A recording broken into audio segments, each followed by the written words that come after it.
Russ Clark Show, and we're live with Derek Egebert here in Mortgage One Studios. I have to stop and think, Derek. Which is probably pretty difficult for you, right? And I'm going to be checking some things as we go on. I want to make sure my sound is coming up. I probably need to make those a little hotter. Let's do it different. Yeah, both of them. If you could pump those up a little bit, and then I'll get to explain on a few things about. Well, why don't you explain what's been going on? Okay. I don't have a signal this morning, Derek. I don't have a signal. It's the first time in like 20 some years that I don't have a signal. We're still, and thank goodness that we're doing other alternative social media. We're on YouTube, we're on Facebook, we're on X, and we're on another station also. But and there'll be more. And there is a drive right now to be looking for a signal. Yes. Because we had 80 years of AM 560 in you. And were you here for all 80 years? No, but I heard about it. I didn't have to be here, but I heard about it. And a lot of people are concerned about that. And I've been getting calls this weekend. As you know, the signal was turned off at 6:30 on Saturday evening. Yeah. They pulled the plug. My understanding is, and I am not privy to any of the information of why and what goes on. Doesn't matter. We just know where we are. Right. And with the signal gone, my phone's been ringing, and I got 80 messages. Chris, my business partner, got 50 calls. He's mad at me. I would be too. You're clogging up the business line. Yeah, he's like, what's going on like that? But for what you're talking about, again, this was, you said, hey, the signal's gone. Let's come up with an alternative. So we've got a podcasting studio here. Right. Come on in and let's have some fun. And you've had this already for years. You've been doing some podcasts and some other things in here, and you worked it out. And so this is going to be the new home of what we're doing, the Russ Clark Show, as you're looking to make. So we're going to put a big banner up here. No. You know, we need to say Mortgage One Studios and put it up there so I remember, because it's all new. I almost drove to the wrong location this morning.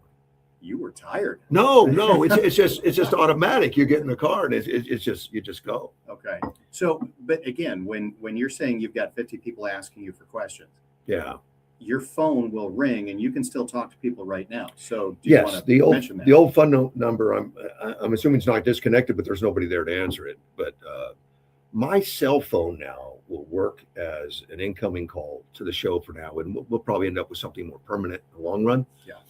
But for right now, it's my cell phone number. Don't tell everybody, but it's 928-941-0304. I want to see if somebody calls you right now. I don't care. We take it. Well, you do care. Oh no, it'd be fine.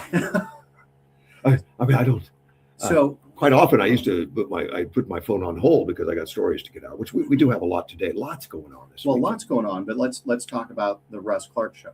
So this, from my perspective, you said, hey, Derek, what do you think about opening up the studio and getting you back live? And I think that's a fantastic idea, partly because you have a huge fan base, and partly it's that voice of reason for our local community. Well, and there's not an alternative in this community. This is it. You know, as far as talk radio and you know, AM 560 has been here, and I don't know how many different things they had, you know, Bongino, Hannity, Glenn Beck, all of that. And there's not a home for that stuff. So this becomes your outlet to get as much of that information out until we figure out how to acquire a signal. And when that's done, then I guess it would be a matter of acquiring other things, making another 24-hour round the clock type station. And we're going to look at that. Yeah. You know, I've gotten messages from YPG and, you know, the guys who get up early in the morning, you know, Border Patrol, military, you know, the guys are out on the streets at 5 o'clock in the morning, 6 o'clock in the morning that get going. So they could be piped in listening to this right now. And I know you've been slowly getting all this in. When I say slowly, I think you were here, 4 or 5 hours last night. You were here early this morning. We're just trying to figure out the new equipment and where the bathrooms are. It's weird. Russ, for everybody's benefit, Russ paced it off to figure out how far the restroom was from the studio. It's a time thing. I don't know how quickly we can get there, man. So And again, I don't know, are you on YouTube right now? Yes, YouTube, Facebook, X. So anybody who was listening to the signal previously could dial in live, if you will, and Yeah. whether they're driving or sitting at their desk, you're on, you're just not on an AM or an FM signal. Oh, and You're getting I got a comments question already. Don't I have to step down when I run for supervisor? I'm not running for supervisor. I would like to. I don't live in a district that I want, Yeah, and I can't move. yeah, don't, Helen would be really Yeah. She just got used to having me at the house. I would run if I was in a district that I thought could use my assistance. But I'm in the district that includes Somerton and everything. Mhm. That's Porteous down there, and he does a great job. Yeah. I don't see that one happening at all. So you're not running. I'm not running. Okay. I'm not running. What about you? I am running. I'm Not for supervisor, not for for supervisor. council. I'm on. I'm looking for signatures to get me on the ballot for We still need another 50. a few more than that. And It's 1,000 this time, man. well, and so the rural communities got impacted when the Arizona legislature came out and said you need a percentage of the voting population. Well, they didn't say of Yuma or of your city. It was of the Arizona voting population. So, yeah, Yuma City Council. Well, something that changed it was the law. We used to have an off election years for city council, which means there was no presidential. Half the people don't vote. Right. So you were getting signatures based on that volume. Now your volume is the volume of the presidential, which is double. So a city council member You need petitioning needs 1,000. Yeah, that's simple. So it's somebody that likes to walk around, knock on doors. what are you doing after your show's over? You never know. We can get out there. So a couple things for everybody. Again, you're going to rough through the equipment that we've moved over here, try to get used to it all. So again, if people have questions on, is there an audio, is there a visual, Right. I think you need to let Russ know just to make sure it's working.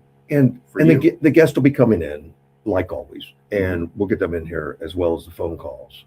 Will be coming in, and yes, I'll put it on hold occasionally, but normally phone calls can come in, and we are looking to get a signal in here and then make it a lot more attention. It'll be the only signal that we have to worry about. There won't be other signals involved, just that one, and get a lot of attention and really work on what the community's needs and get more interviews. See, I wasn't doing a lot of interviews with like smaller businesses and churches and a lot of stuff because there was just always legal concerns. And the staff was always in California. They were under other rules, and they thought maybe I'd say something wrong and Trump would sue me for $10 million.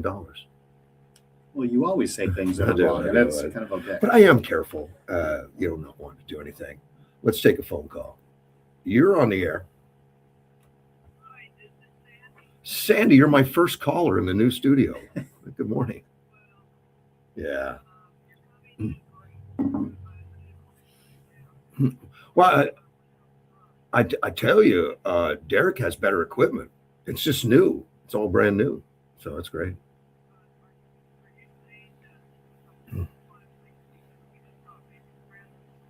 No. The plug has been pulled, never to be plugged in again by the current owner. Whether or not that signal is available to us or not, or another signal, there will be a search, and there will be, and there will be working to go towards that and getting another signal. Don't know how long. Don't know. No, and I don't know, and I wasn't close with the management on it at all. So no. No, Johnny works. No. But I know that both FM stations are going to be gone too. They're shutting the whole operation down, from my understanding.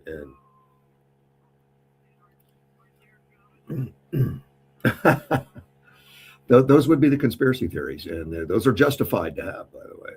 But no, I don't think so. No. I don't think so. Yes. Yeah. Yeah, she did. Yeah. Yeah. Oh, well, it's going to take some time, but I've already got double, triple right now what I usually have at this time in the morning already on social media. So a lot of people are getting it. Johnny's got the message out. I'll be on KYMA is going to come in and interview me today, and they're going to put it out there. Johnny's been putting it out on his station and through his social media. And then, so I think, and then the newspaper will probably run an article, and we'll get some messaging out there and some stuff, and we'll open the station up more. We'll get more people in here that are local, Chamber of Commerce type stuff.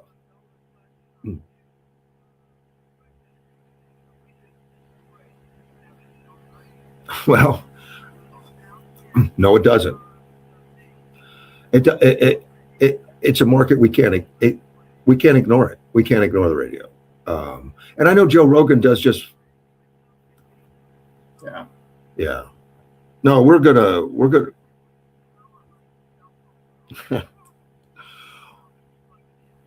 Derek's working hard on that to make that happen, but we don't have any understanding of a time frame and going through the FCC and all. But we got a lot of good people looking at it, and I'm sure we'll come up with something. How long it takes to get it done and wrapped up is a mystery at this point. But we'll announce more. Yeah, I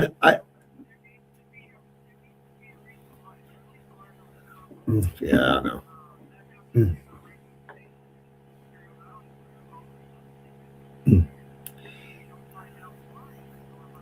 Yeah. Well, I understand why a business can't just say we're going to close the doors in a month, because you'd lose advertising, you'd lose all, they're going to run it till the last day. I understand that. I don't find fault with any of that. But we just got to move on, and we got to get something going.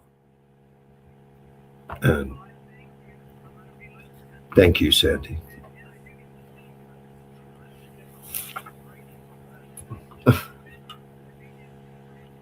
Yeah. Oh, we're going to get back there. Be patient. We'll get there. All right.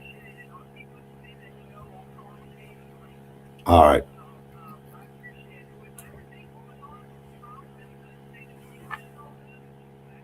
Thank you, ma'am. Bye-bye. I did get a message here that the caller created dead air, that it shut off the signal. Interesting. Yeah, so we got to figure something else out. This phone number may not work now, but I got that right away, that when the So are you assumingly back on? But that's interesting why you and I are both on mics, and we could put 4 mics around the table.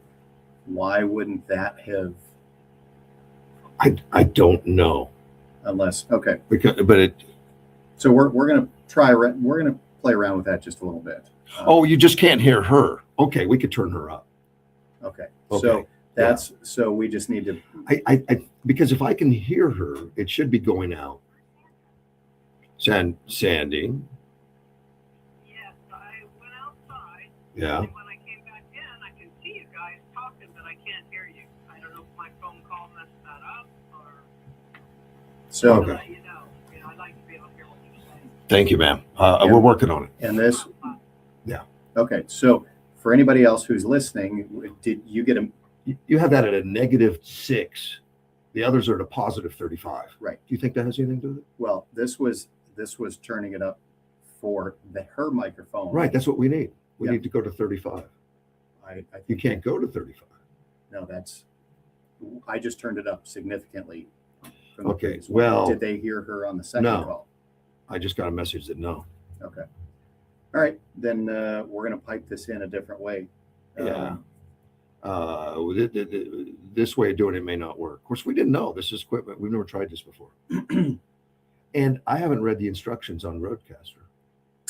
I'm not sure you've ever read instructions on anything. That's all fair. Okay, That's all so fair. you keep going on the show. I'm going to cogitate on that just a little bit. But there's clearly a way to get it in. It's just a matter of What do you think? I got Sandy one more time. What's up? Okay, I shut it down. I closed it out, opened it back up, and live, and everything's working great. Okay. Well, on your end. Okay. Tech observer. Well, unfortunately, I think that you talking is not going out over the air. I'm glad you tried it. Oh, really? Yeah, Okay. but it's I'm on. sorry about that, but It's on. it's not my most important thing. It's on. My most important thing is hearing you guys. Thank you, ma'am. Take care. Bye bye. Bye.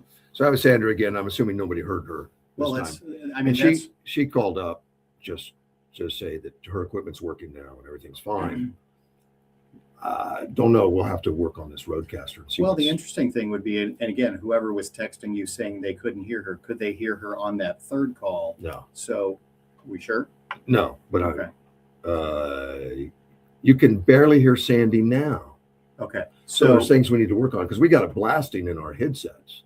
Well, we just don't need to hear anything else. We'll just blow our eardrums. It's fine. So Okay, so that tells we me got what it. We got some work. So it'll work, but it's not working right now. Okay, so I can get that fixed. Okay, we'll figure that out. Yep. As far as other news goes, you know what the number one news in the country is? We're bombing Iran. I've seen that Do on you- every other news channel that's up and running. That's okay. We'll still talk a little bit about it. But Okay. did you remember John McCain? Mhm. He sang that ditty, bomb, bomb, bomb, bomb, bomb around. Yeah. I guess he's getting his wishes. He's not here, but it's not the bombing of Iran that really interests. Well, it does interest me, but the thing I find more important: what are people saying? What are people receiving? What's the attitude in the world? What's the attitude in our communities? And how's it being received? And I don't know that we have a lot of poll numbers or a lot of exact numbers and all that, but we've seen protests of bombing Iran. We've seen protests supporting the United States for doing so, and those protests are even in Iran and across the world. But again, we don't have enough information to know the numbers. Not at all. But we can see the crowds are large crowds, but we don't know the percentage. We don't know the numbers. I think when Donald Trump did this, he was writing messages on public media saying that, look, we're not going to let this happen. We're going to help you. And he meant it. I don't think they took him completely serious, but who in the world right now wouldn't? He seems to be a man of his word. He certainly does. And it's an interesting, it's not interesting. I wish I knew everything that was going on behind the closed doors and what has been done, what hasn't been done. Because you and I are armchair quarterbacking a lot of these decisions, Which I like doing. Which well, you do well. And it's not that I'm going to armchair quarterback military, what they're trying to get accomplished. That's way outside my league. Mhm. I'm really interested in what people are saying about that. That we can get a little more handle on it. Yes. The military side of it, though, is very interesting. They did try to attack the aircraft carrier, the Lincoln, with submarines and everything else. Didn't work out well. Right. But even the military channels were saying, like, look, that was a good strategy because they tried to overwhelm it, get enough of their equipment in there to attack all at once and all that. But Did you see that come anywhere on the major news outlets? No. Nope. So No. why isn't that being pushed out to the American Why do you public? think? Because it's controlling a narrative. I think so. Well, I hate that this is so partisan. Yeah.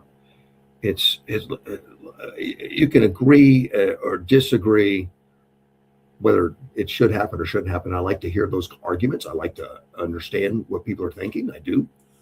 But to just, you look at it and it's got a D by your name and an R by your name, it's heavily one way or the other on that. And that just means it just looks like you're not thinking. It's just a knee-jerk reaction. And it's unfortunate. Yeah, I'm more interested in what Fetterman says. He's like 1D I know that's going to speak his mind.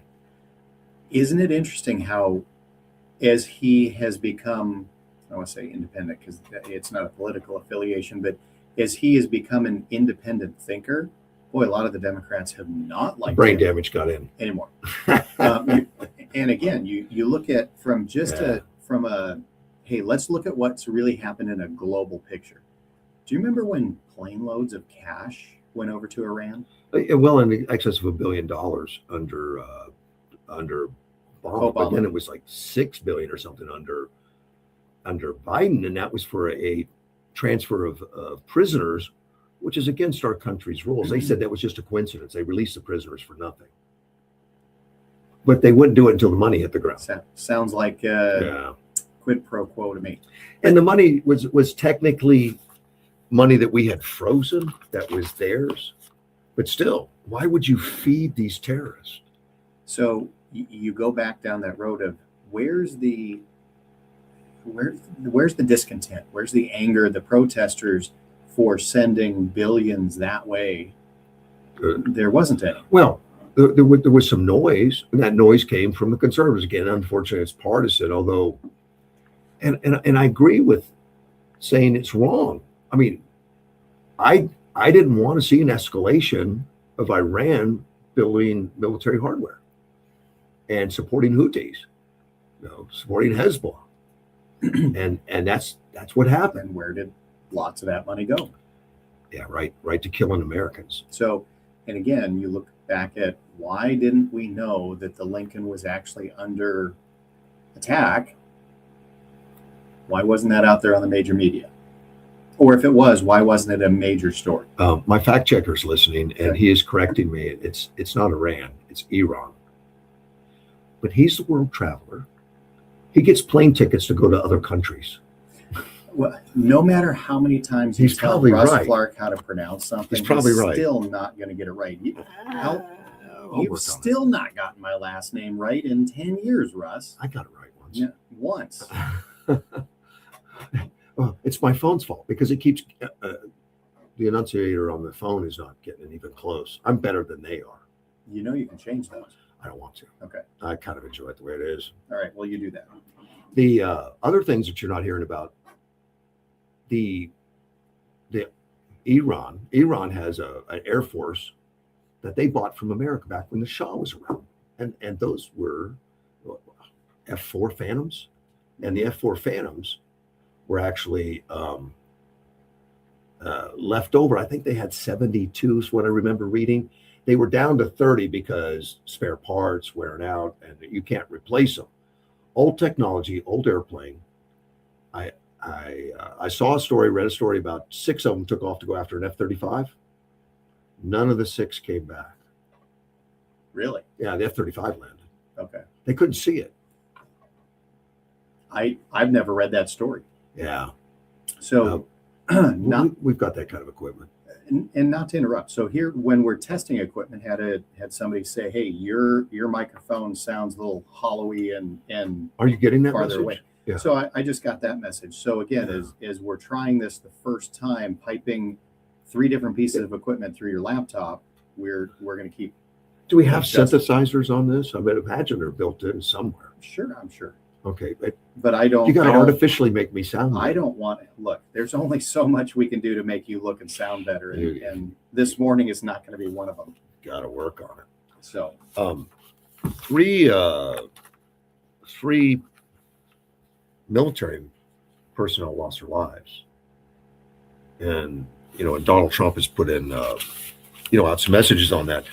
Part of his message, not just the condolences and the fact that they're in a position or in a job that's dangerous, is that there's a possibility of even more, and that's sobering. It is.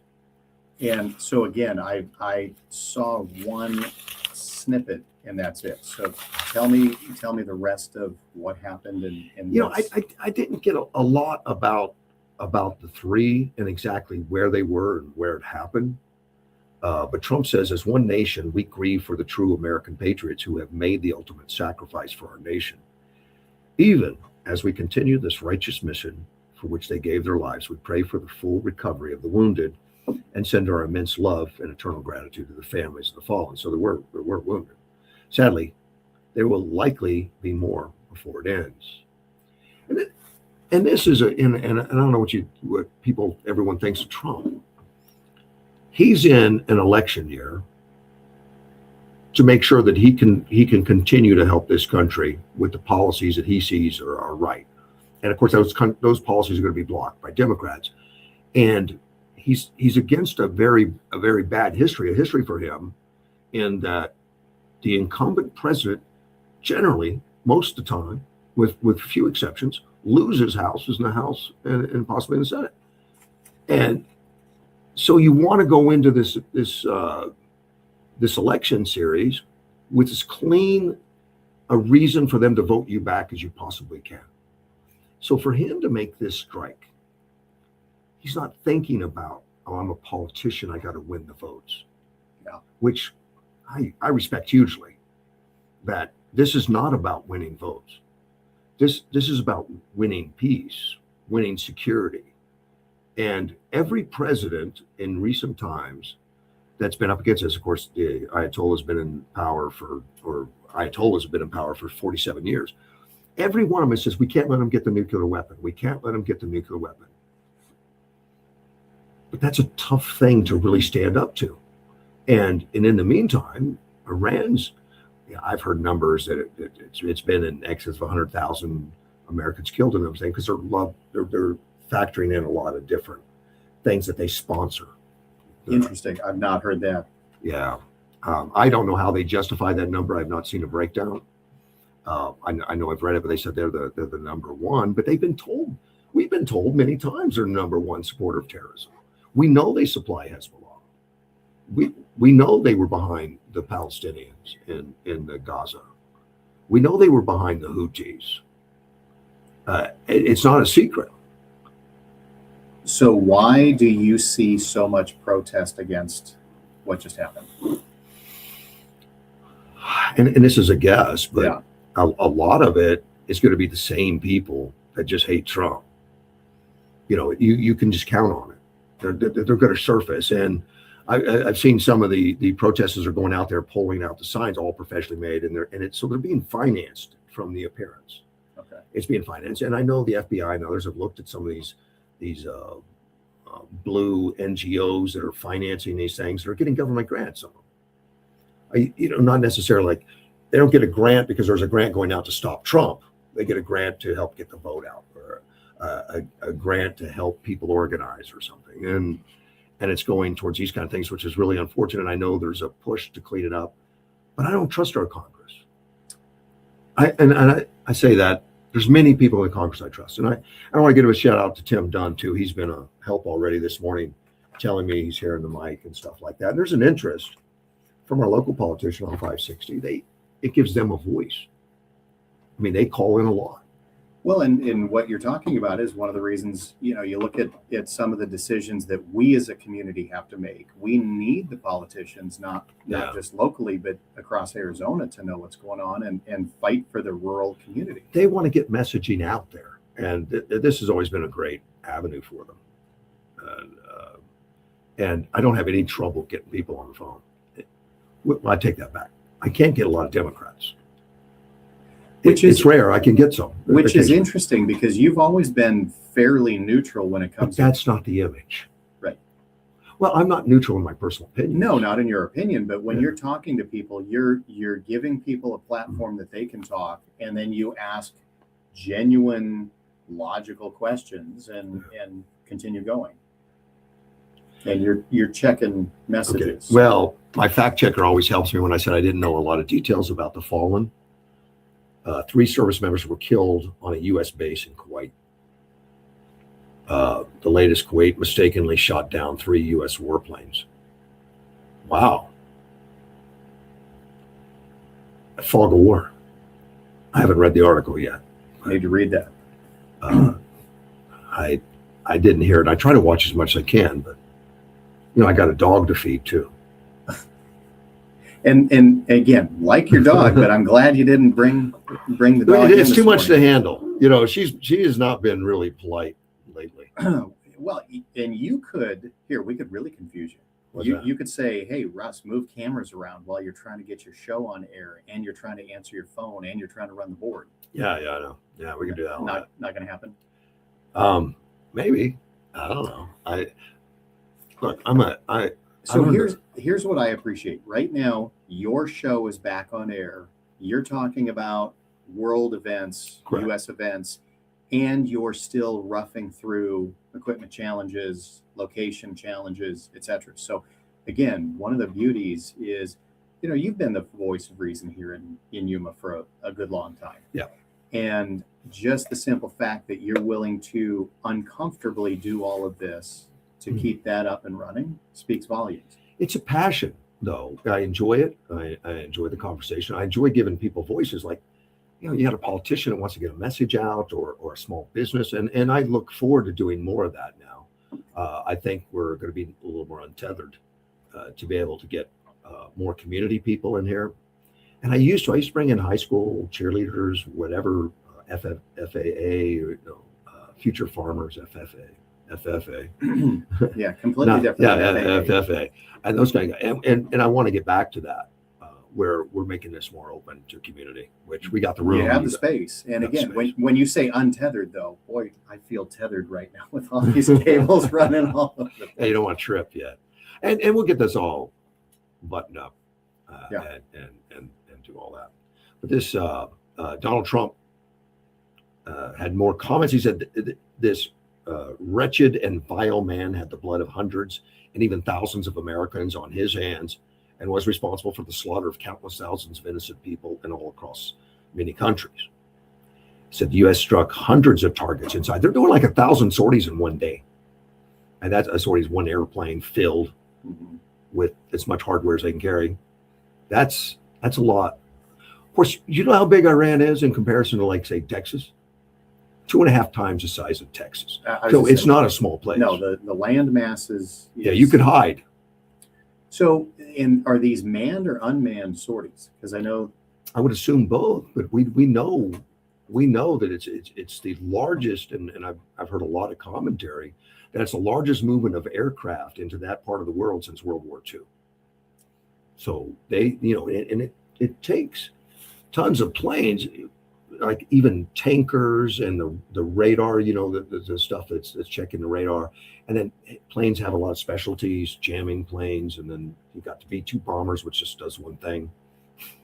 They obliterate stuff. Yeah. But I don't know a listing of what the planes are. Something that I saw a lot on television and other sites was people taking pictures of the radar that shows all the planes in the world. You can get that on your computer. You can plug that up and look at all the planes in the world. And the military planes will identify themselves, and you can look at the movement and the amount of planes that are U.S. planes heading over to that part. And that's been going on for a week. Did not know that. It's been going on for quite a long time. And when you look at the Ford that's over there and the Lincoln, the Ford can take 72 planes. I don't know what the Lincoln does, but it's not going to be far behind that. Just those, they didn't have to fly over. They got a ride. So, and again, I have not looked at military planes. I know civilian planes, you can see flight paths and that. So are you saying that you can see where the military planes are? I don't know if we can, but I know that it's out there, and I see it putting it up on the board. I would assume we could. Most everything's running a transponder. I got to imagine those are turned off. No, because you're looking for other traffic. I mean, if you're at 60,000 feet, maybe go ahead and turn it off. B-2 bomber or something. You're way out of traffic. But I don't think so. I don't know. I would think that would just telegraph the move. Well, I'm sure in combat, there's not going to have that. I mean, they fly stealth. Well, that's a transponder's not really stealth, is it? No, kind of opposite. Yeah, wouldn't be. It's interesting. And Trump talks a little bit about, or I don't know if it's Rubio or Trump, and I've read articles on that. The rest of the Gulf states mostly are all behind the United States and Israel. And I left out Israel, but the Israel planes are flying en masse also. They're all behind the U.S. They're tired of Iran, from what I understand, and what I've been reading. In fact, a lot of them have been attacked by Iran, retaliation against Iran. I've Kuwait's read some been- of those. Saudi Arabia's been attacked. Bahrain's been attacked. Kuwait, they've been attacked. Qatar has been attacked. Well, they say they've been attacked, but they don't say it publicly. Or they say they're behind it, the United States, but they don't say it publicly. And one of the spokesmen for the military said that's probably going to change soon, because there's no hiding it. Iran knows. Everybody knows. There's no hiding it, but I think they're afraid of retaliation. We had a retaliation down in Texas, where somebody that's in this country, I don't know status, legal, illegal, I don't know, but decided that at least it's been linked to that, like it's a terrorist attack, and people lost their lives. I don't remember. It's a few people lost their lives due to a terror attack down in Texas. And these other countries are much closer, and they worry about it. And rightfully of course. so. Yeah. It's amazing how fear takes over, and a lot of times it's the protection mode that we all have, but sometimes you don't want to get involved because it puts you at risk. But at the same time, sometimes you have to get involved. Sometimes you have to make a difference. My fact checker's throwing me more information as I don't get everything exactly right. And you know He's why? a stickler for details. But that's because we don't have a paid data searcher on staff yet. So we'll get there. Yeah, maybe. 3 US F-15E warplanes were shot down over Kuwait, so I didn't even know that. I knew three servicemen. Wow, so it was friendly fire mistake. Kuwait air defenses engaged Iranian missile drone threats. All 6 crew ejected safely, and the U.S. and Kuwait opened an investigation. Oh, so those weren't the ones that passed. If Okay, all those 6 got out, they can't be. They all ejected safely. Safely is the key word. Okay. Ejection is a scary thing on its own. That's a shock to the body, I understand. And we lost 3 F-15s. Those are Not insignificant. no. USS Abraham Lincoln carried approximately 60 to 75 aircraft.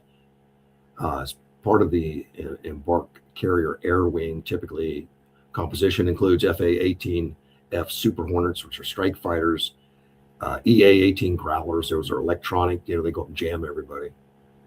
The E-2D Hawkeye Airborne Early Warning, MH-60RS Seahawk helicopters, some G-2 Greyhounds, logistics, I don't even know what that one is, and the CMV-22B Osprey variants. And of course, that's the unmanned. Something the Air Force has been working on is to have fighter jets have like wingmen that are unmanned. Unmanned wingmen. No indication that they're involved in this or not, or if we even have any that are, about ready. I don't know, but they don't always advertise. Well, isn't that literally just a drone? If you remember, right, the F-117, when they came out, Mm-hmm. that was in Desert Storm. And all of a sudden, these alien planes were seen, and we had squadrons of them. And nobody ever knew. Somehow they kept that pretty quiet to the public anyway. Yeah. So we can never be too sure of what they have. Well, but go back to what you were just saying from a drone perspective. Have you seen the size of some of just the informational taking drones that they fly? Like the Global Hawks. Yeah. Yeah, that's, 60, 70 foot wingspan. So clearly we're already using drones for things. So when you say, an unmanned wingman, it stands to reason, yeah, you probably could have one human up there flying a squadron. But it's a big step up. Yeah. From like a Global Hawk. Global Hawk loiters high altitude. And I think they all take off from the United States, and then they just get refueled around the world. But they go away for days, and they're not going to be nimble and quick and evasive, and they don't have fire.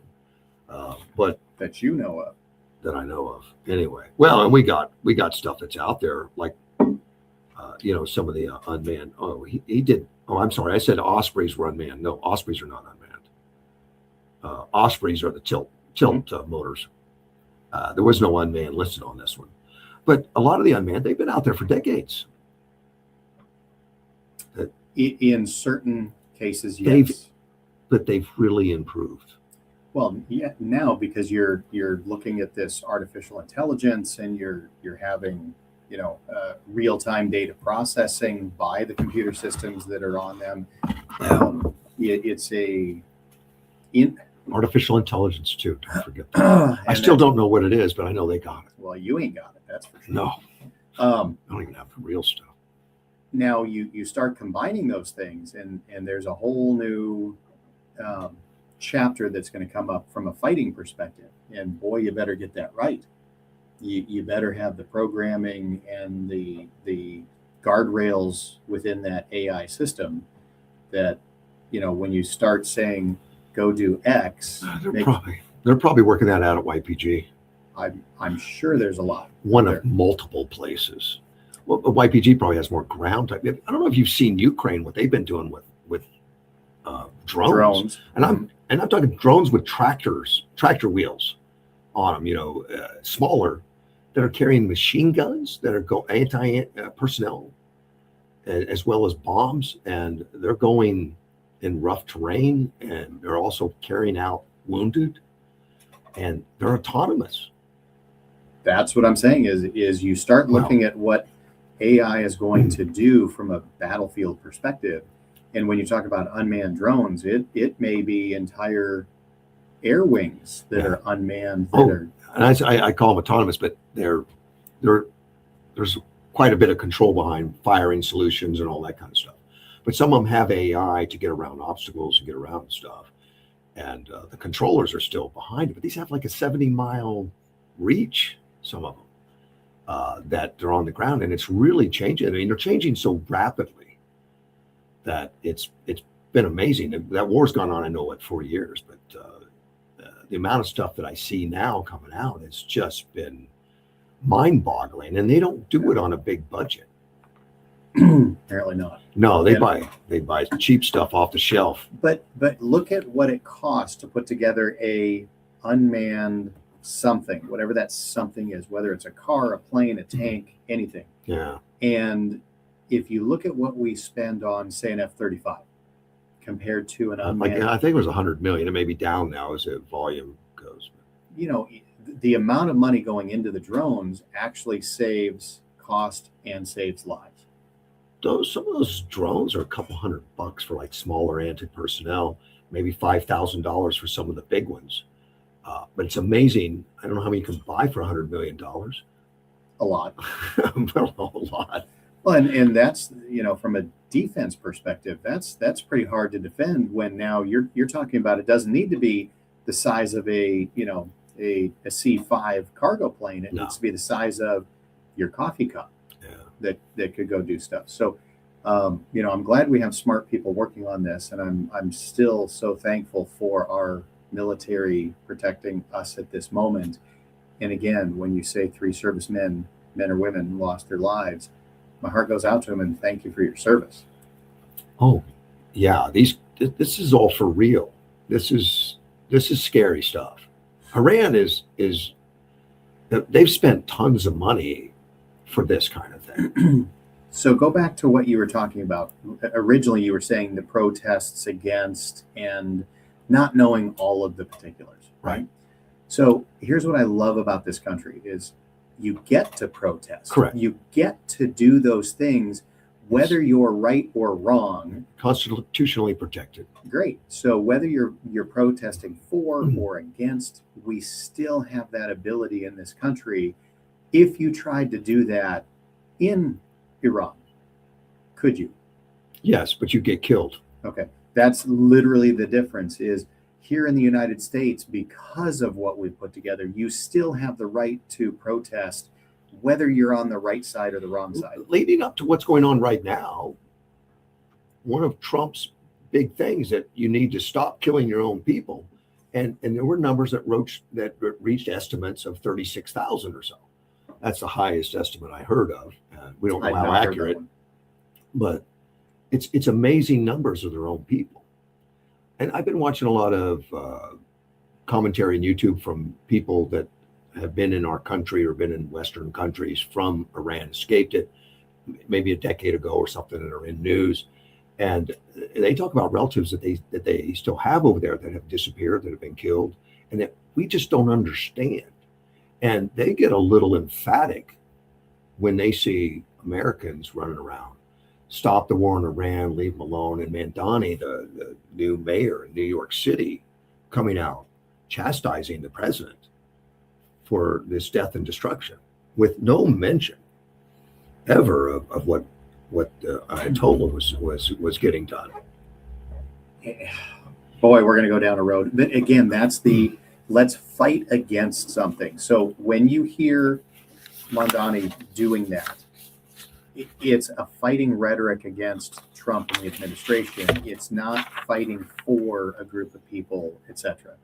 Yeah. And you go back to, one of the best quotes I've ever heard is when Mother Teresa says, "I will never go to an anti-war, but I'll go to a pro-peace rally."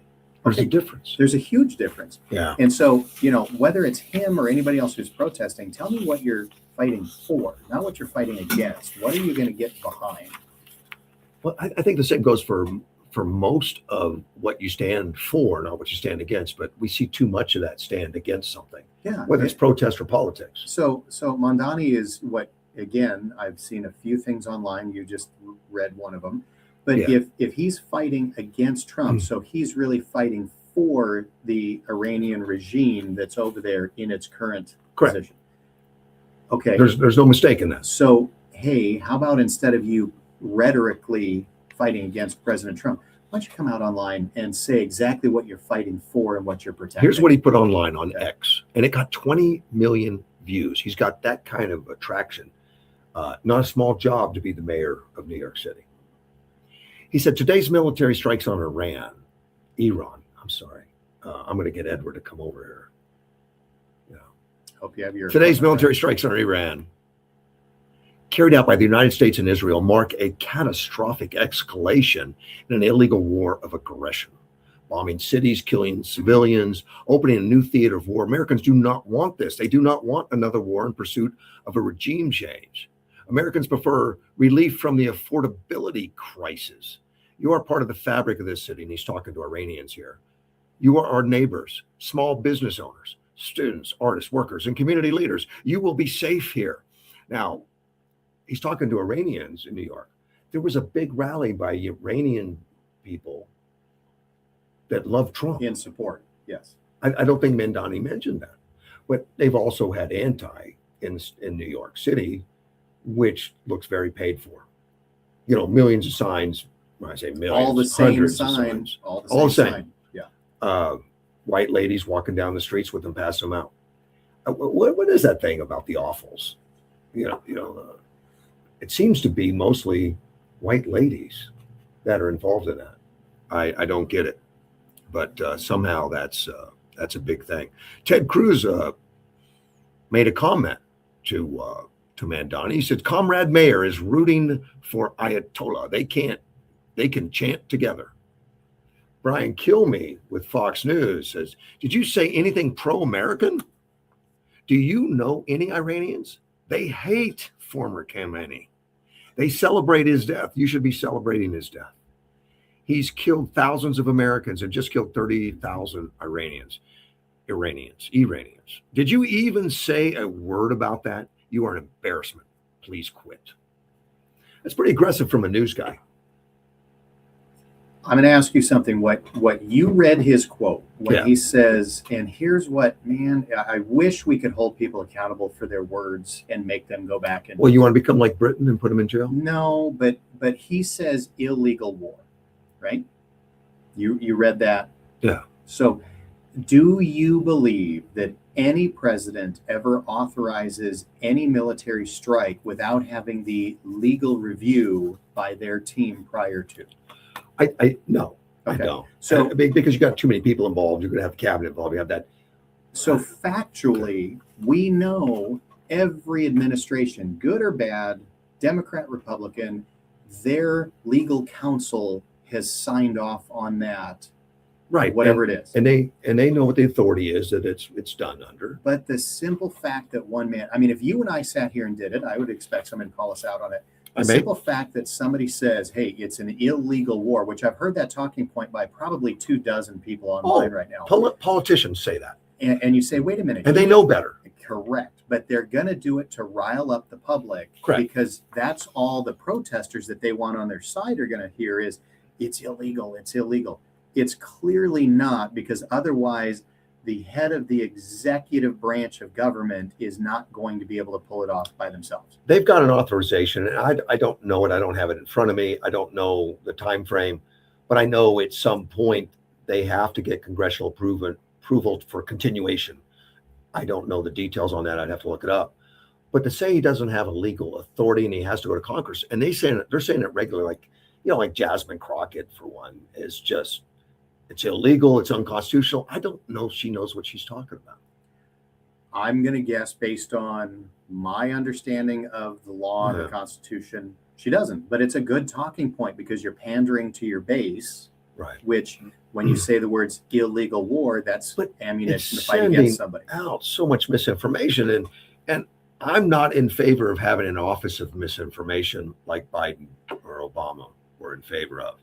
I'm not in favor of going where Britain is, where they're putting thousands of people in jail for social media posts that are saying we don't like our government.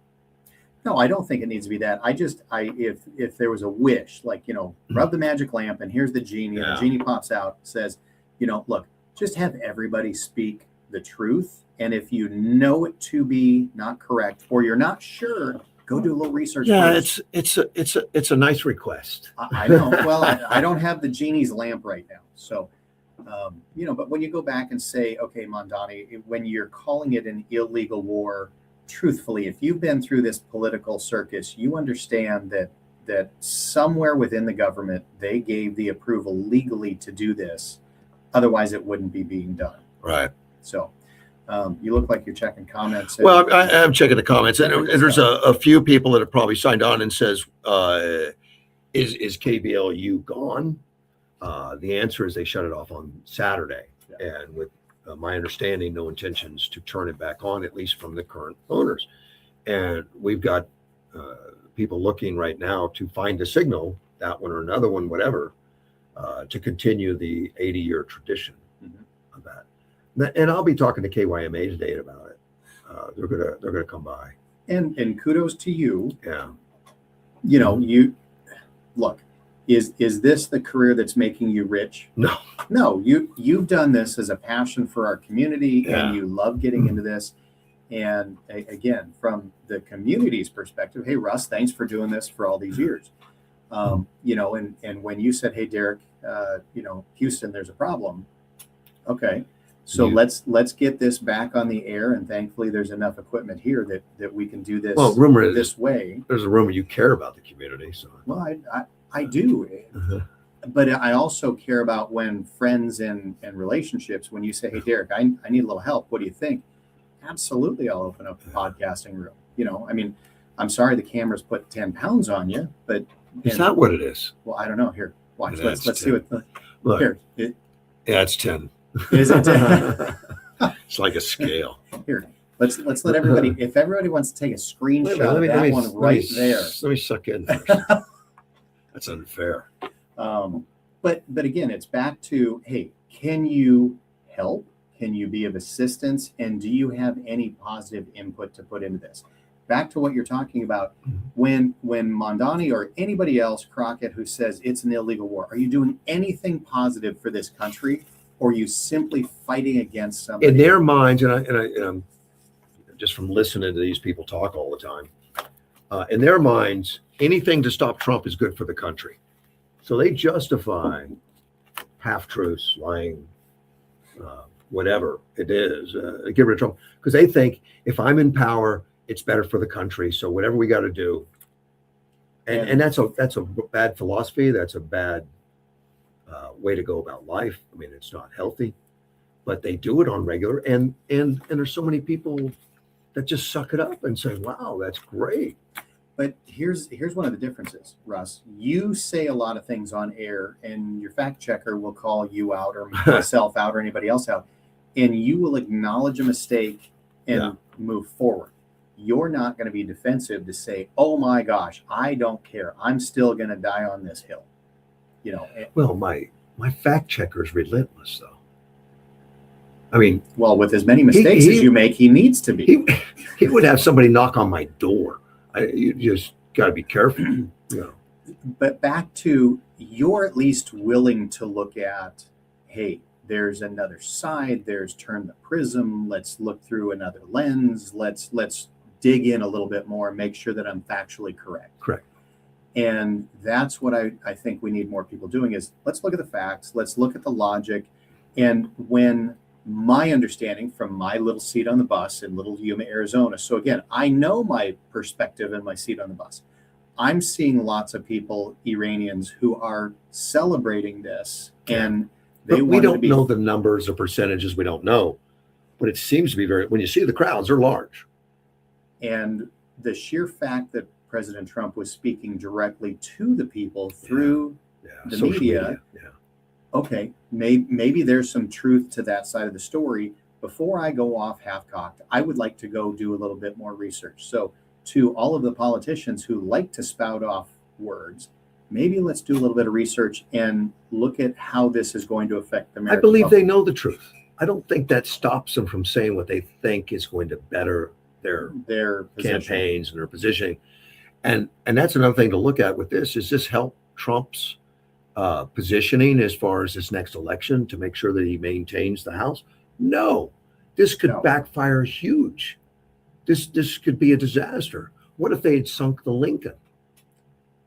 Yeah. Now, and anything's possible. Don't are we powerful, or we got the greatest equipment, the greatest hardware, absolutely. Can that still happen?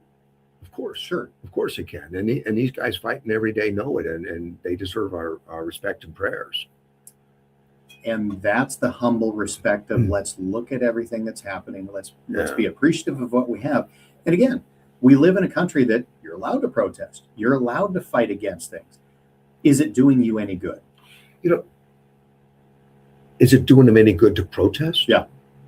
Yes. Is it doing the country and the population any good? Well, in their minds, yes. I mean, they're convinced. I mean, if you talk to these people, the ones that are just rabid anti-Trumpers, Trump derangement syndrome, they absolutely are just believe in their soul that I'm stopping Hitler and whatever I got to do. And when you see those surveys of, do you think it would make sense to harm, hurt, kill, assassinate Trump?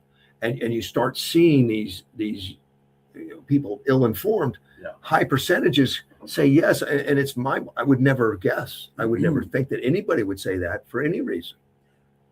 It boggles my mind because, again, whether you like the policies or not, if the president is elected, and whether it's a red one, a blue one, a D, an R, that office holds an authority and also a respect. And, I didn't see lots of street side protests when Obama gave, trillions of dollars in cash. I didn't see street side protests when Biden had. There wasn't. Right. Because the right, the conservatives generally are not that well organized for protests. Now, when you do see them, like when the Tea Party cropped up and all that, that was completely just, it just was the public doing it. There wasn't anybody writing checks. No checks, no. That was really just generic and just came out. It was people just rallied, said we've had enough already. That was taxed enough already. It was Tea Party, and it had an impact. It was a groundswell. Obama, I don't know how many seats he lost. Was it like 60 or something that he lost at that time? And they're trying to do that to Trump right now.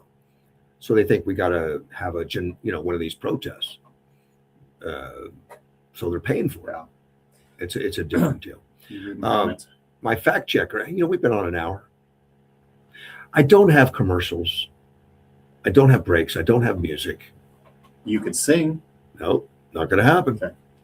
But he wrote an explanation about. Remember, I mentioned the wingman aircraft. Yes. That they're the drones. He wrote the unmanned loyal wingman aircraft, autonomous drones designed to fly alongside manned fighter jets like the F-35, FA-18. The key point: they don't replace the pilot, which I knew that. Mm-hmm. But the pilot has a couple buddies that he controls. The pilot stays in command while the unmanned aircraft executes assigned tasks using advanced sensors and AI. These systems are built with modular payloads, meaning they can be configured to carry air-to-air missiles, precision strike weapons, electronic warfare packages to jam enemy radar, or intelligence and surveillance sensors and simple items. Or simple terms. One pilot can lead a team, extend a range, increase firepower, reduce the risk of aircraft or aircrew in contested airspace. So I guess you throw the drone out in front of you. Which makes a lot of sense. Yeah. If you have something fired at you, hopefully it hits the drone as opposed to your Even the aircraft. drones you like. Yeah. Send them out. It does. I don't know if they're operational. So as the public, again, you and I are sitting here and you've done this for a long time. Are you and I ever going to know all of the situation that happened, that the before, the during, and the after? Oh, God, yes. I know everything they want me to. That they want you to. Oh, yeah, that's the key right there. And so even you and I can sit here and talk about this, and we're never going to know all of the other things that happen. Yeah. A lot of times, and I'm very fortunate, I do talk to a lot of people that will tell me things that I can't put on the air because they want me to understand what's really going on so that I can frame my story correctly, not expose the things that I know. And I think sometimes they did that as a test. Like Border Patrol chiefs would tell me stuff, like you can't say this, but I knew they listened, and to see if I'd ever say it, probably. I don't know. I have no idea. But they do ratings on that stuff. I know the DOD did. Our military. Did you pass? I guess they kept talking to me. But there should be some things like that. And Yeah, sure. There should be the common sense that you know how to digest the information, and you understand from a psychology and a psychological perspective. Hey, am I being tested? What am I supposed to do with this? Is this misinformation? I hate that term now because boy, we've labeled everything misinformation. Yeah. But is it something designed for me to put out that's going to make me look bad, or it's going to tarnish my reputation, or is it something where it's a test where maybe they're willing to dip their toe in the water and give you more later so you can help educate people? But you're conscious enough of that because you're less emotional than most people. Yeah, I'm heartless. I was going to use a couple other terms, but that's a good one. I have a lot of people that have called me, identified themselves. Some of them I knew, school teachers or whatever, to try to, to let me know some things that they can't have their name associated with. It is a shame we live in that country right now, like that. I mean, that shouldn't happen, to where people have to say, I'm in fear for my job, and I can't let them know that I'm talking to you and stuff. And some of that I can say directly, some of it's indirect. Some of it, it helps me search in a certain direction or ask questions. So do you feel like you have, and clearly you're one day into your show with no signal just yet. 20 years, I guess. 20 years, but it's kind of like, all right, it's a do-over. It's a start over. It felt like it. I didn't sleep last night. I was going to ask you. So, Russ, you're coming back. You're out of your element, but you sound like you're talking, and I see the same research here on the desk. I'm out of the studio I've been in. That's all. And this is a different learning curve. But we've talked about it. If I say you put your pants on in the morning, which leg do you put in first? Left. Okay, so this probably felt a lot like you were putting your right leg on first, or you put your shoe on before you put your pants on, and you fell. Honestly, I'm excited about the possibilities now. Now it's more excitement than it is wondering if I can figure out how to turn the mics on.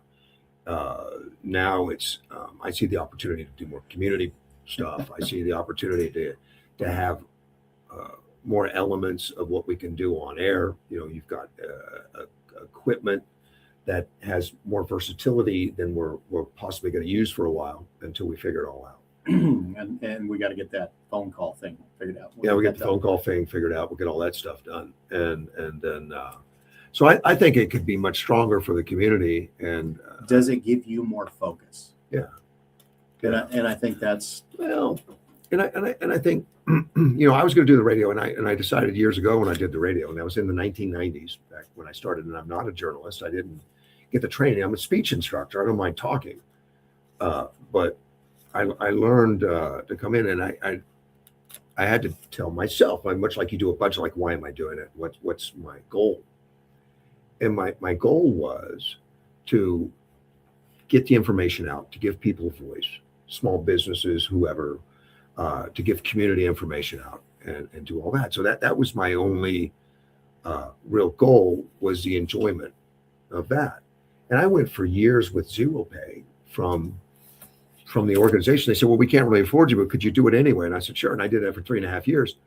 And they finally started paying me because they were afraid I was going to take them to, wage, which I told them, yes. I mean, they didn't hold a gun to my head, but the lawyers in California got nervous about it and said, no, we're going to force you to take a check, which did make me a little nervous, because then do they own everything? Would they want control of everything I say or whatever? But they didn't have any interest in that. Mm-hmm. So back to your focus. Yeah. What is the goal? The goal is still that. Articulate it for all of us, though. What is the Russ Clark Show? What is your overarching goal, your mission statement, your vision statement? What is it? Education of the community, to let the community know the people that are here, the businesses that are here, the politics, and more of a drill down on where they go, and to give them a voice to call in, a chance to ask for, what, could you bring this guy on? Could you expand? Could you do some research? And I'm fortunate to have so many people around me, other than Edward, who's very visible, because he's committed to keeping me on the straight and narrow. That I can call and I can talk to, whether it's government agencies or whatever, that I have built a network of people that I can talk to. And I've had politicians already texting me, asking me if I need any help. Tim Dunn, Senator Dunn, has already texted me and found out about it. I don't think I text him ahead of time. Some of them I had already alerted that I won't be on. Chuck Wells just texted me and says, I don't think you're on the air. Yeah, that would be correct. Yeah. Who is my co-host was one of the questions. This is Derek Egebert. He's the owner of Mortgage One, where the studio is located, and the one that wants to help facilitate making sure that we can get some messages out to this community and continue with some of the traditions of the last 80 years. When AM 560, I can't imagine what they were like back 80 years ago. But Lou Dobbs came out, and I never got a chance to really talk to him. Now, we would talk to each other through other people. I mean, we had mutual friends, and he wanted to come on the show at some point, which I left open.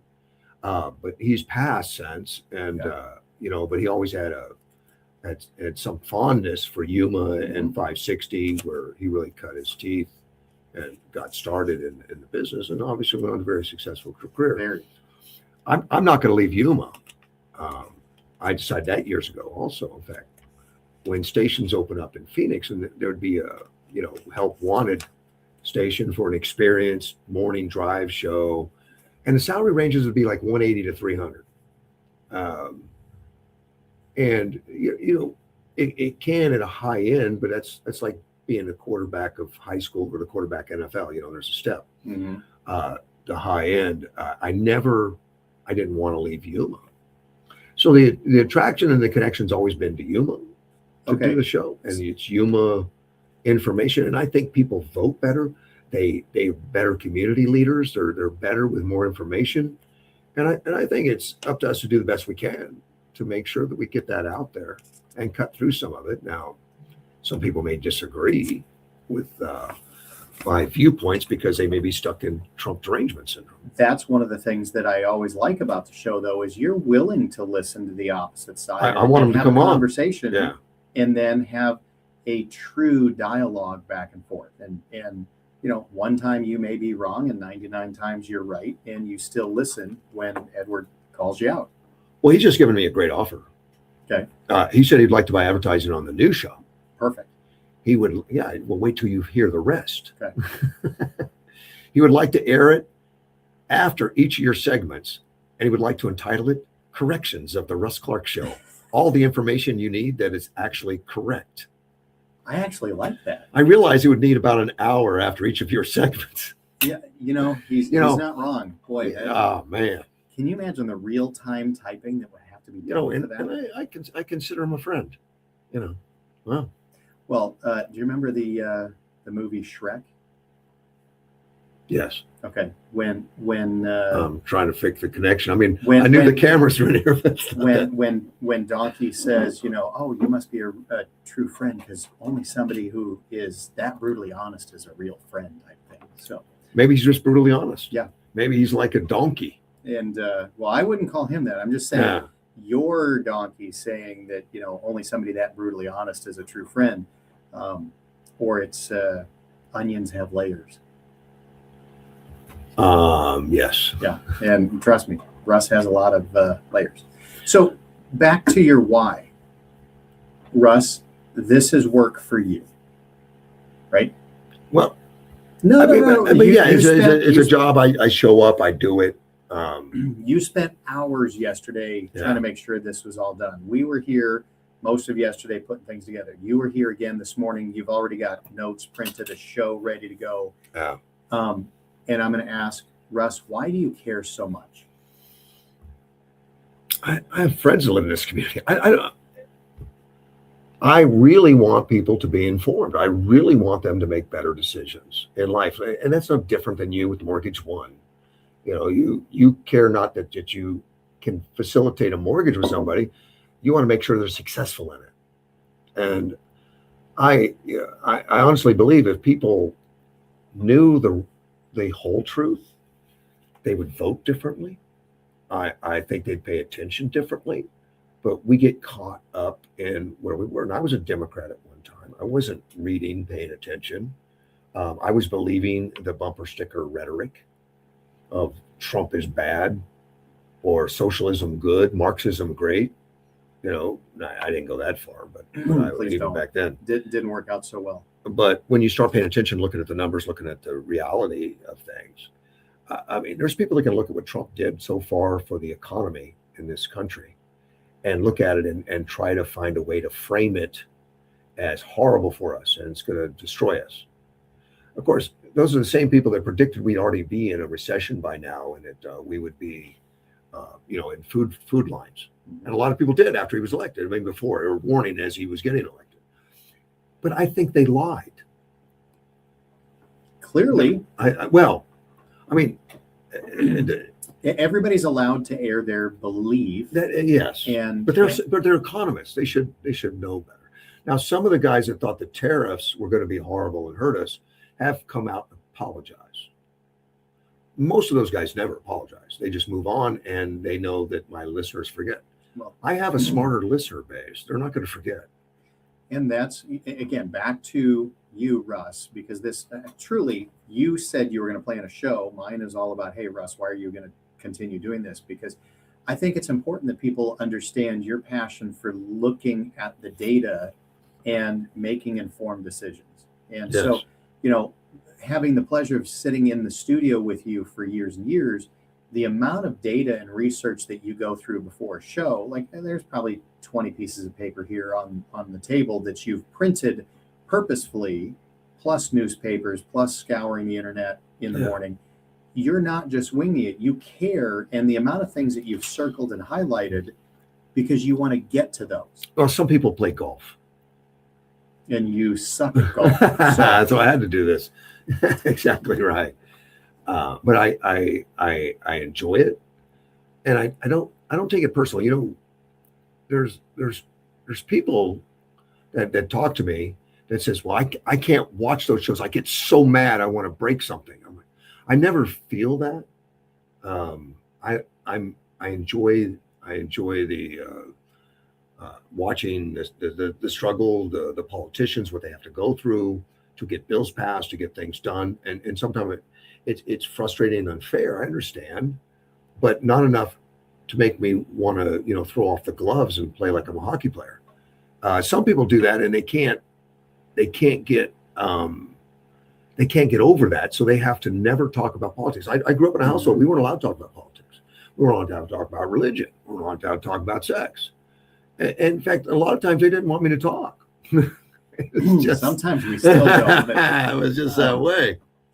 But again, back to Yeah. what you're saying is we should be able to talk about money, politics, religion, and we really should, as United States of America citizens, as Americans, we should be able to have that conversation where if you put two Democrats and two Republicans here around this table, we should be able to have that genuine conversation and hear each other's opinions Yeah. and then reflect on what's said enough to go, maybe my position is jaded a little bit. Tell me yours. And then you should be able to say, well, yeah, maybe my position is jaded. Let me digest yours. Of course. Of course. And that's the big thing I like about your show is it doesn't matter whether it's Democrat, Republican. You will put anybody on and have a genuine conversation. And it's just a matter of whether you'll listen back and forth and Right. have a dialogue. We can disagree with people without being disagreeable, and we can. And it's rare that I get the Democrats on. They don't want to. In fact, the last time I did debates, we didn't have the Democrats come at all. They boycotted me because I'm not going to ask softballs and accept that kind of stuff from anybody. I mean, Republican. In fact, the hardest questions I'll definitely ask Republicans because somebody that's worthwhile can answer the hard questions, and it does them a favor to show their strength. And if you recognize that and you said, okay, I'm going to allow that dialogue to happen and I'm going to allow my base to see I'm willing to grow, I think it would help. But again, back to what you're saying is you put that out to everybody, regardless of helping or hurting you. It's literally Russ Clark believes that, hey, I can talk to everybody, I can interview everybody, and it's about the tactical data. Yeah. It's not emotional. It might be emotional that you go through it, but you have no stake in whether this happens right or wrong. Well, no, and it's information. I get people to call me that obviously have issues with me, and they don't mind saying it. I don't ever hang up on them. Right. I keep them on the air. Now, they usually hang themselves a little bit. They think they're going to say a few foul things, and I'm going to hang up. But I just ask them more of why you believe that way. And eventually they hang up on me. Which I can see a lot of people wanting to hang up on you. Yeah, I know. But that's because the person who hangs up on you typically doesn't want to reflect on their own position and isn't willing to have a bi-directional conversation. Well, they don't understand anything beyond the surface of I hate Trump. And if you ask the why, they don't really have a lot, generally. So now let's go back to where does that hate and discontent come from? Good question. I think it's propagandized by the politicians themselves. It's propagandized by the parties sometimes. That there's groups out there that want to promote hate for chaos reasons. If you read Marxist literature, they would they've got to create the hate and to overthrow governments, to make systems fail so you can install a Marxist system, which then you can take over like an Ayatollah and get everything done your way. It's happened many times around, in the world. It's happened many times, and then the people are all surprised. Well, I thought this was going to be utopia, and now there's breadlines and no opportunities. Because what you just fought for helped somebody else out who had no commitment to help you. Well, look at Cuba. Cuba was filled with gangsters for sure, casinos and gangsters. It was probably unsavory one time because of all the capitalism. Very, very, a lot of money there, a lot of hotels, a lot of things going on. And they said, we need to get rid of capitalism because it's killing us. Of course, they had tons of stores and jobs and all that, but it's killing us. We have gangsters in there, like Chicago gangsters, and Al Capone maybe. But so they did all that. They overthrew, they murdered people, they killed them. And they still drive the same cars they had because they can't afford new ones. They keep fixing them. They've got free medical with no doctors. They're in bread lines, and you have to escape the country, and you get shot if you get caught. That's what they got. I mean, they got rid of the casinos. They got rid of the tourism. They got rid of the people that were investing money. So they got their utopia Marxism. They got their utopia communism. And people can't wait. They would swim to Key West if they can make sure they don't get a bullet in their back. So go back to what do we stand for as the United States of America? Liberty, freedom, Yeah. opportunity. It's all the same. It is. That's using as many words for the same thing is look, Russ, you came into Yuma and built a career, and you've got a business up and running, and you're doing the radio show. Did anybody give you any of this? Yes, advice. Okay, but And I've been very fortunate. so But that's more valuable. good advice, listening to, and Yeah. then continuing to charge your way. So, Yeah. Again, how many people do radio? Not very many. No. How many people spend 3 hours a day putting together a show for the betterment of the community and their friends? I'd be curious to know, but I don't think there's that many. Not many. Yeah. Okay, so you do this because you see a passion, and whether anybody else says, "Hey, Russ Clark, you're a ding dong," why do that? It's not going to make you any money. You should go do X, Right. whatever X is. Right. You have your drive, your passion, and in the United States of America, you can chase any dream you want as long as you're not besmirching someone else's dream and Sure. legally affecting them in a way. So you do this, and that's what the United States of America is. Look, you want to protest for any of those things and you want to get after it, great. But just understand, you're supposed to be looking at how it affects everybody else and whether it's legally compliant, right? Mm-hmm. So do you remember what happened with the Boston Tea Party? The Boston Tea Party? Yeah. Yeah, What? they threw all the tea overboard For why?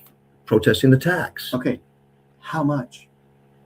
Oh gosh, it was a couple cents. Yeah. It wasn't much. So But that's a lot of money back then. Yeah. a very large amount of money Yeah. back then, but it was, no taxation without representation. Correct. Here's a singular tax caused that revolution. How much do we accept because we don't have a dialogue and we don't have a connection to our politicians and we don't influence their decisions? That's what I like about the show is you're willing to logically, tactically put things out and help try to influence things for the greater good, Mhm. especially here in Yuma, Arizona. And I don't think people see the amount of work that you put in to It's this. a hobby. Yeah. I like Yeah. It's an unpaid hobby for sure. it. It is, but I meet the most fascinating people. Do you really? But look at the interviews I've been able to do over the years. You've done a lot. I mean, governors, senators, Edward. So I got to say that. So he's nice to me on the fact checking, but Bill O'Reilly's type that kind of thing. And, And again, here's what you've steadfastly held to your beliefs, and you've Mhm. done all the research, and you're willing to keep pushing this forward. right. And that's again, I've had a couple people texting me saying, "Hey, what are you guys doing? What's going on?" Yeah. I think anything we need to do to keep your show up and running is beneficial for the community, like you or not. Whether you could be somebody who absolutely hates Russ Clark and his opinions, Well, but it's still the conversation is And- what we're supposed to have. and of course, the station we lost had more to do with just the morning show. And I think that's going to be missed also. Not everybody listens on XM or all the other stuff. Right. There really still is a need. And yeah, maybe in the long run, these signals will be phased out altogether. But I don't think in our lifetimes. I mean, they've declined just like newspapers have declined. But there's still very much a need in Yuma too. Wow. Let's talk about if you drove from here to Phoenix and Yeah. you're on your cell phone, how many dead spots do you have with your cell phone driving from here to Phoenix? Right now, I don't think any. I mean, it used to be. Well, a lot. then you've got I have some. Verizon. You've got a metal something in your head. I don't know. In my head. But there's always two spots that I drop out. Dead they Cow just- Road used to. Well, Dead Cow Road still does, but there's also about mile marker 87 to 94. I think get you an that- upgraded phone, but you're right. It's not a guarantee. But an AM signal, No, forget it. you It depends on the weather. Weather changes AM. So right, and you so can get to Ela Bend and listen to AM, an AM, or on a good day, you get almost to Phoenix. Mhm. So I don't think the signals, I don't believe, in my little old opinion, are going to go away. It's just a matter of, are you using them effectively? Is it a combination of what you're doing? So you're putting things out on YouTube and Facebook and Twitter, Right. and let's try to get a signal back up and running. Right. And how do you add other things? So you're going to do podcasts in remote locations. That is absolute. That's and I used to do them, and it's an extra person to come in and run the board, at times, and we may be able to find our way technology wise to get around that. We'll figure that out. But Yeah, so we can take this on the road. Doesn't matter. can you put all this in a backpack on your e-bike as you're riding around town? Yeah, It's I could do 120. that. I could do that. And I think it was great to do, and it just was discouraged, and we just stopped doing it. Unfortunately, I used to do football games, like high school football. I don't remember you doing that. Oh yeah, I used to do high school football games and broadcast them live. Of course, that was before we had a lot of people doing it with cell phones and the social media and stuff like that. I was able to do that on air. In fact, I even went to Phoenix and did it before when Yuma Catholic was in the playoffs. So here's changing gears for a second. Mhm. 7:26 coming up on the bottom of an hour that normally you would be playing commercials. And I don't have any commercials or Nope. music. Well, Nothing. that's for everybody's benefit. So Yeah. there's no music, no commercials yet, because this just kind of sprang up yesterday, and there needs to be some news as well, right? Yeah. So you would typically have news being broadcast at the top of the hour. So Russ Clark, you are the news director of your own show, and you've got a ton of things here. What other things in the news are important to you from this weekend? I think more local, and we didn't do a lot of local towards the end because it was more frowned upon. But I think I want to get back to that and when a signal does come about, I'd like to be involved in helping develop the news throughout the day, recorded news and stuff like that. We didn't have bad stuff No. in the past. Sometimes it would be good, sometimes it would always move around. So from a local community perspective, there was an event this weekend Uh-huh. on Main Street, Mhm. Barbecue and Brews. I didn't go. I know you didn't. It was Because I was out at Fisher's Landing. so what I know is there was a cook-off between the mayor and a professional kitchen. Who won? I don't know. I'm hoping somebody listening can tell us, did Mayor Nichols win the cook-off on his Weber grill, or did the professional kitchen with the very expensive setup? Nobody's going to vote for the mayor. It wasn't a vote. It was a separate judge. So I would love to know, did Mayor Nichols win that cook-off that was Sunday? I have no idea. Gosh, I was, and I have been going because I had that Saturday. Sorry. Saturday I was out at the Fisher's Landing because they had a rib cook-off there. Scheduled way out ahead of time. It's unfortunate that both of them went together, but that happens. No big deal. Who won? I have no idea. Did you get to taste any of them? Huh? Yeah, Did- of course. Okay. Yeah, of course. And I've been out there. They've been doing it for 8 years. I've done most of those, the MC work and all that, which I also volunteer for. I help churches, I help whatever. Mm-hmm. But they had a wonderful band and great DJs, and it was just absolutely great. It was a little warm, but not too bad. Not too bad. It was a great time out there at Fisher's Landing. Don't miss it next year. So- to have it again, and it helps Amberley's place. Community-wise, that's what I'm talking about. Is I know you're involved in lots of things in the community, and we could be reporting on those things. But I won't be doing Midnight to Aces Why not? because I'll be in surgery on Thursday. Come I don't on. think I'm gonna be ready. Come on. I'll talk to the doc.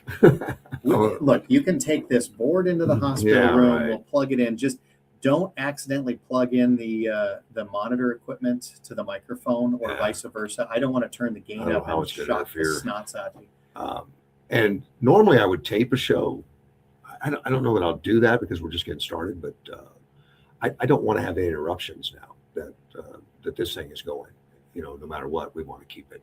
I keep it on agree. air. And look, we're fortunate that we kind of put this together and built the podcasting room. And I think this is a great second use for it. You know, I've used it for my business for quite some time. But for you, why not use it? Because let's be honest, I'm not really using it at 5 a.m. I know you're not. So, but you were here at 5. You beat me here. I did, and I overflowed a pot of coffee. Gosh darn it! Let me say, Edward is texting me a lot of stuff to talk about. He's assuming I don't have it. I've got stacks of stuff here. We just haven't got to, and probably won't. But Edward's always interesting because he sees stuff I don't. The blood moon is happening this month. Okay. I knew that. Yep. Did you? Total lunar eclipse. Total lunar eclipse on Tuesday morning, March 3rd. And that's only going to be in certain parts of the world. I don't know where you're going to be. Mm-hmm. As part of the moon passes fully into Earth's shadow, it won't disappear. It turns copper because sunlight's filtered through Earth's atmosphere. Like he's kind of like a scientist thing coming there. Like every sunrise and sunset on the planet projects onto the moon. It's a U.S. in a pre-dawn show. Totally last about an hour in many places. Best tip, get a clear view of the western sky. You can watch it safely with your naked eye. Binoculars just make it better. You can't? Oh, yeah, I guess so. So, yeah, of course. It's lunar. Yeah, with lunar, you can do that. Oil and gas prices are moving sharply higher as markets react to escalating fighting involving Iran. That makes sense. I wouldn't have thought of it. But the biggest concern isn't just about the headlines. It's the shipping choke point that powers global energy supply. And Iran has threatened to close the canal, Suez Canal. And of course, through force, like bombing something and sinking it there. Mm-hmm. Nothing yet. I know there's people trying to protect it. Brent crude spiked as much as 13% briefly, trading around 82 cents, so $82 a barrel before settling closer to 79, while U.S. climbed to the low 70s. At the same time, natural gas prices jumped hard overseas. European benchmark prices reportedly up 39%. Because the conflict is raising fears of disrupted LNG flows and higher supplies, liquid natural gas. You know, they liquefy it.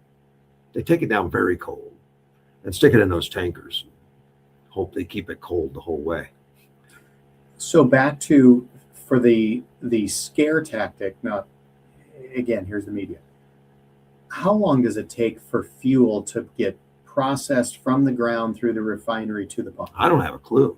About 30 days. Is it? So if you and I see gas prices moving today at the pump, is that market driven or is that reactionary based on a business? Look, these guys are selling gas for a living. They've got tanks in the ground. And they may have paid $1 a gallon for that tank, that in the gallon. But if it costs $4 a gallon to replace it, they're going to raise prices now. Because it's not just what their inventory is, it's what's going to cost to replace their inventory. And their inventory doesn't last that long anyway. I mean, they don't carry a month's supply. No. So it usually goes up right away. And I used to be in that business, convenience stores and stuff. I was a district manager and we had to adjust pricing. But if it was going up, they'd go up early. You don't want to get caught selling it cheap and then have to buy high. So, but to a consumer, should I see gas pump prices changing today? I don't know. I think that's a real possibility. Okay.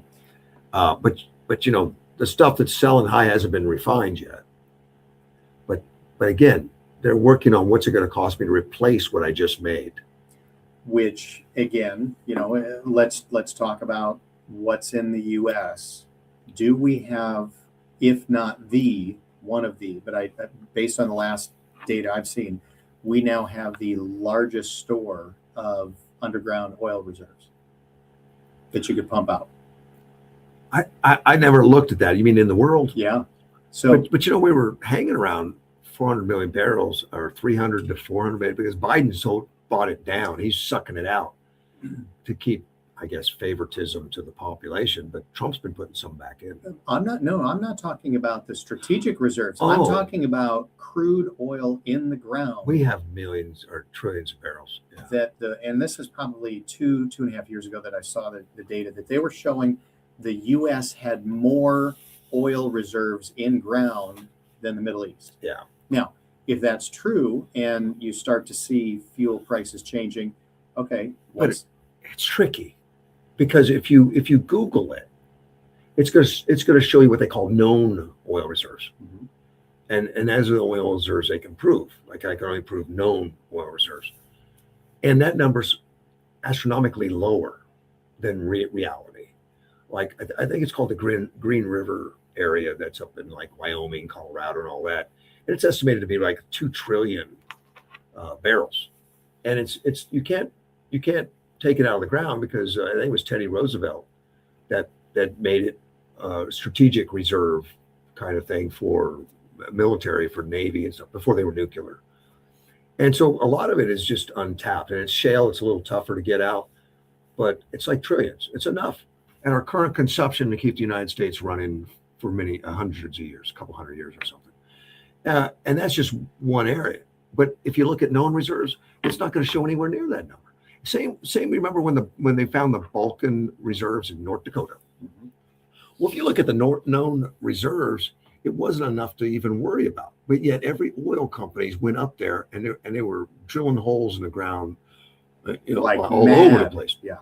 Everybody that was in that business was in North Dakota, and they're still pumping more than they've ever done, and they're still pumping it. And they're way past what the known reserves were, and they got past the known reserves like probably the first year or two. So it's a tricky business as far as what they're telling the public. They know what's in there, but that doesn't count for known reserve for some reason.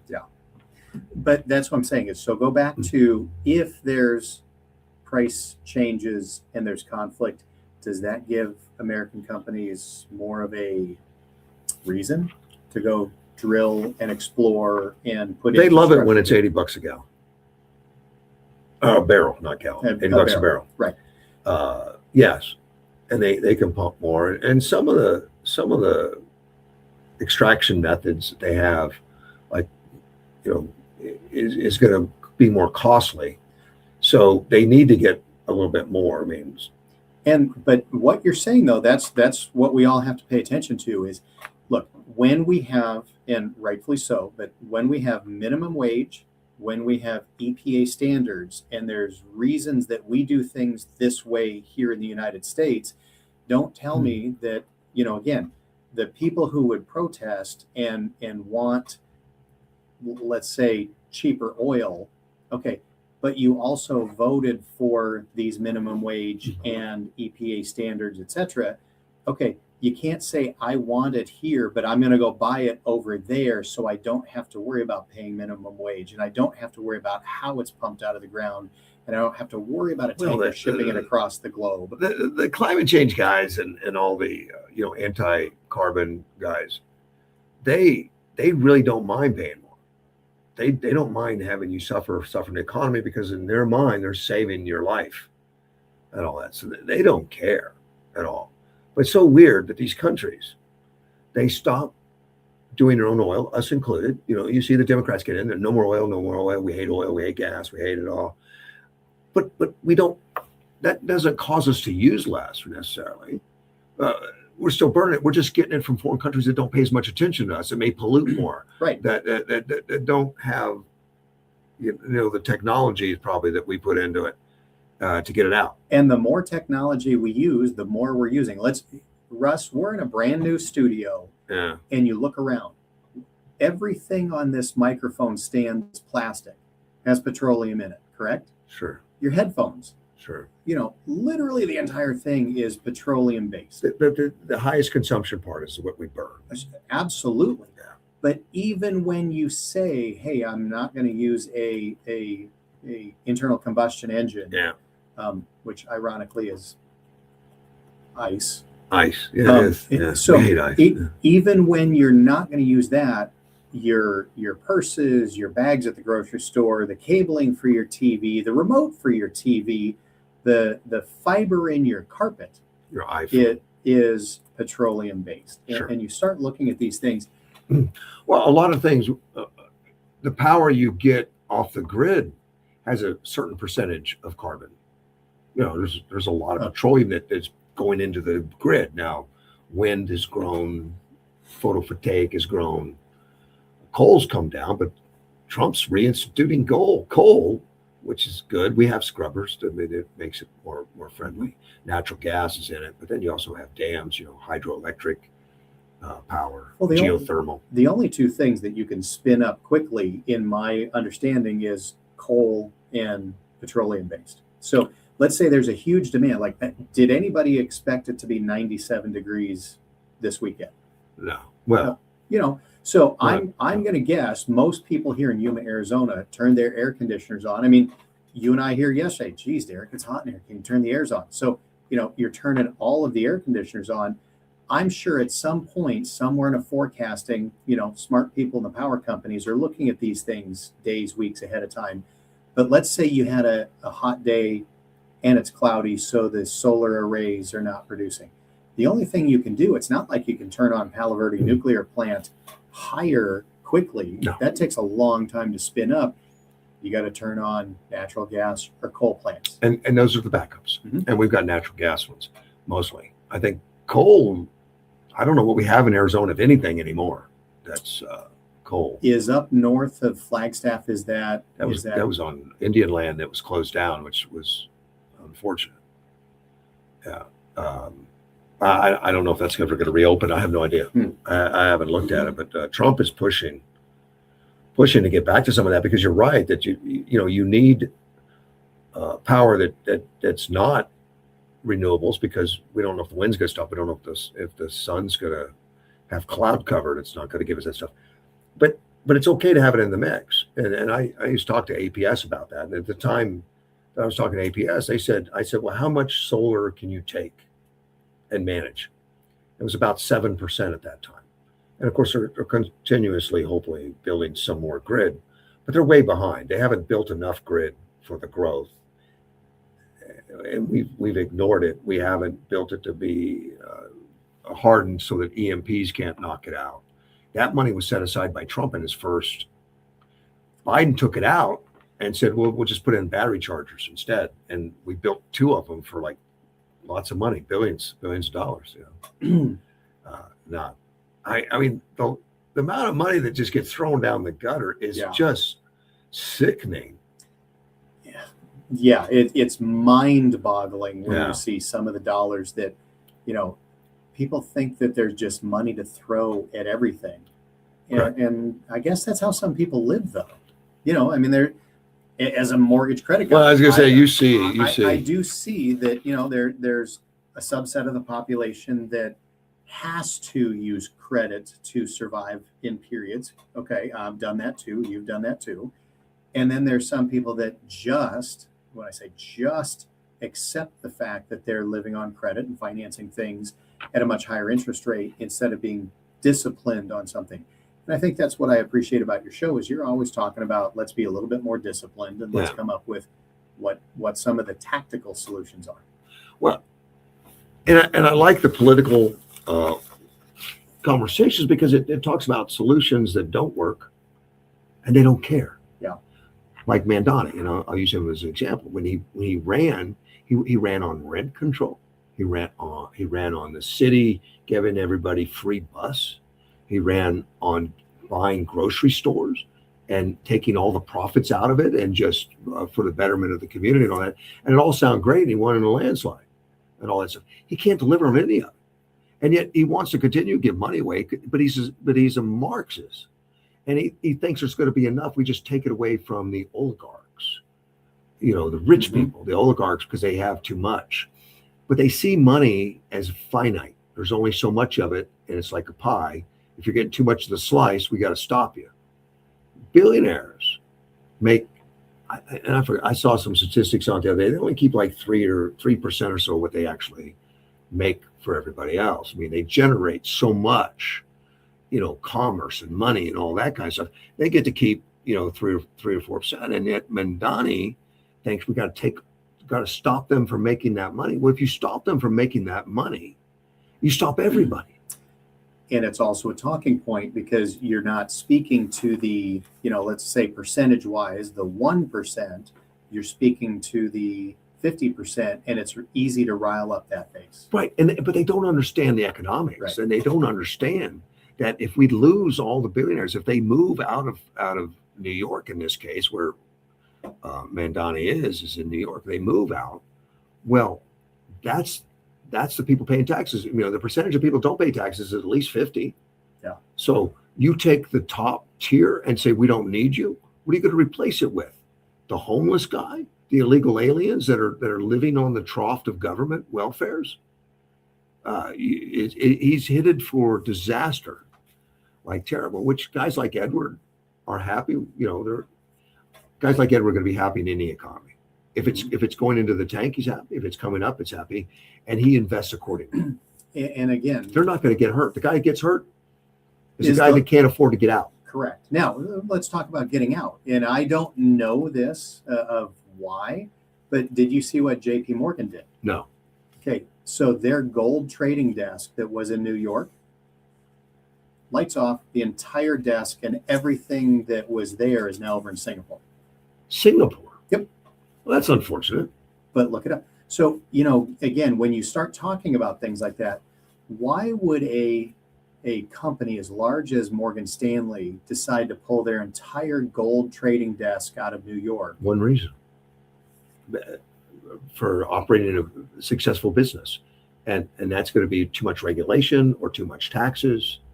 And if you can move someplace and have the taxes a small fraction of what they were, or lose half of it.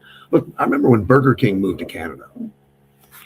And the fact that and that was decades ago, maybe a decade or so ago, they moved to Canada, which meant they had to do nothing, just change stationery. Because they were in Canada, United States. None of the stores in town made a difference, the restaurants. But they saved a big chunk of taxes. Corporate taxes. I got a very interesting I thought you were story. going to say I'm going to take a break. No, I'm not going to take a break. I don't need to. I need a cup of coffee. It's only been 2 hours. It really has been. Almost. Yeah. There's a pitcher, Merrill Kelly. I don't follow baseball. This is Major League Baseball pitcher. He used to wear Arizona Diamonds, and then he moved. And it looks like he's coming back to Arizona Diamonds. And not that the Arizona Diamondbacks offered him more money than what he was offered. The people that offered him the most money was San Diego Padres. San Diego Padres offered him $40 million for 2 years. Now that sounds healthy. Mm-hmm. He turned it down. And the reason he turned it down is in this article is because of the tax rate in California. Yeah. California has a 13% tax rate on income above $1 million. So it's specific to say, we don't want success because we will take it from you. So he said, I don't think it's any secret on how much money you get taken out of your pocket when you go to California. Foul territory. So he's moving back to Arizona. He's going back to the Diamondbacks. He's probably not going to make the 40 million. But in Arizona, the income tax tops out at 2.5. So he's going to save more than 10% of income. Now, 10% of 40 million starts to become money worth worrying about. Pretty good at math. That's 4 million. Yeah. It's going to be 2 million a year of money he doesn't have to pay to the state of California.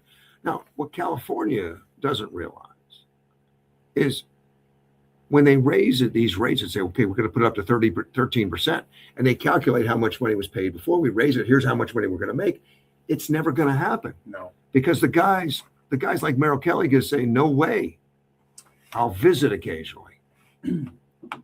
So he moved here to save $4 million in taxes. He said it worked out best for us because that was honestly our second choice, Arizona. He's from the Phoenix area anyway. So he played making smart decisions, probably has Yeah. a good tax advisor, CPA, that's advising him of all of these things. And again, He's making a decision that's best for him. Somebody else was making that decision thinking it's best for this community. We're going to take from this guy and we're going to give But there's it an to somebody attitude about those from the socialists, from the communists, and all those guys that, well, rich people don't need that much. Why do you need that much? You don't need 40 million in 2 years, 20 million a year. You can live on half that. It won't hurt you. That's crazy talk. Yeah. Well, you go back down the road of, okay, are you saying that the San Diego Padres owner that, and I don't want this to happen, but hey, California, are you going after and taxing the owners of the Padres and the Lakers, and you're making It's for anybody that makes over $1 million. So what's going to happen when you lose, let's say, the Padres or the Lakers or They the Dodgers? don't care. Right. They don't care because they've got it in their mind. This is the best place to live. No one's going to. I mean, to talk some of these politicians, some of the people, the state politicians and stuff that do these things, they're just not conscious. They don't live in reality. My reality is, if I'm going to take something from you, Russ, the likelihood is we're not going to do business for very long. Yes. And you remember when Rush Limbaugh was in New York? Yes. 1990s sometime, in the 90s. Early 90s. And he was like one of the first noteworthy to say, enough of this nonsense. I'm moving to Florida. And they couldn't kick him out fast enough. Good riddance. Goodbye. We don't need you. We are so successful. California's the same way. They think we're so successful.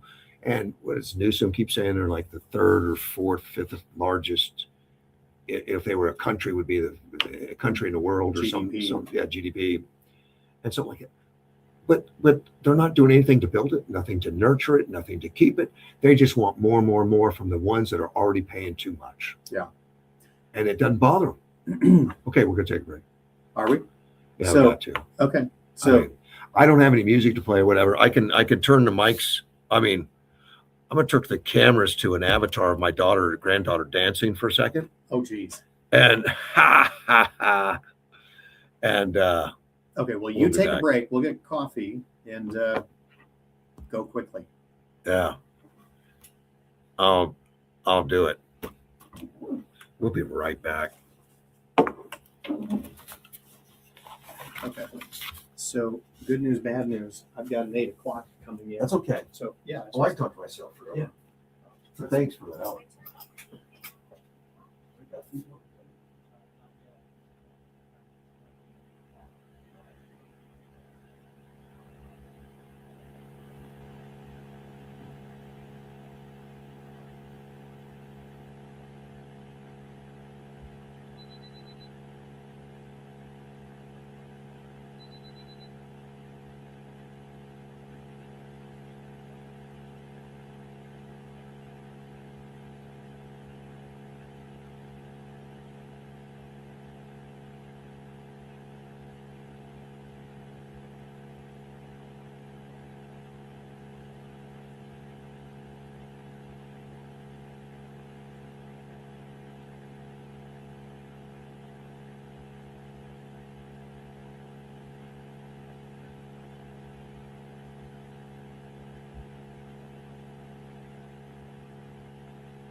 Russ Clark back with you.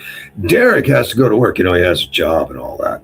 I haven't taken a phone call since I tried it this morning, but I'd like to try that again. It was the level last time. That was bad.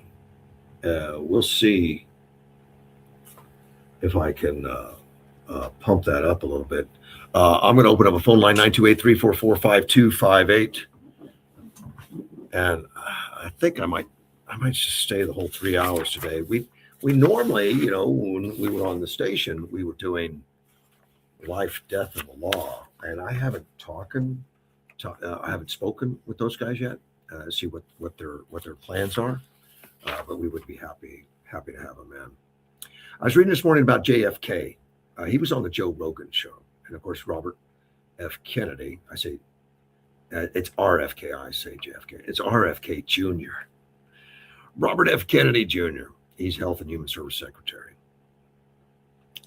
They were talking about free speech on the Joe Rogan show, which is an amazing topic because of how much was taken away at one time and how much we suffered at one time. Things were going south real quickly for us even. And I mean, because we had FBI agents, we had others that were helping control some of the social medias. I got kicked off of YouTube for 3.5 years. And it was really, I think the Biden administration, Obama administration, they were just going after policing speech. And it was just terrible. Well, they're talking about it now, and they mention it. Robert Kennedy was a Democrat up until very recently. He became a Republican now that he's with, I think he's a Republican, or he's an independent or Republican. I'm not quite sure. I'd have to double check that, but I think he's Republican. He said the modern Democratic Party, which he left in 2023, had become increasingly pro-censorship. He said, and when you look at what's happening in England now, with people going to jail for Twitter posts, and that is a fact. Rogan jumps in and says 12,000 people this year, and I didn't know it was that high. He cited a report that it was 12,000 people just last year, actually. And Robert Kennedy mentions that this is where the Magna Carta was. Magna Carta was written.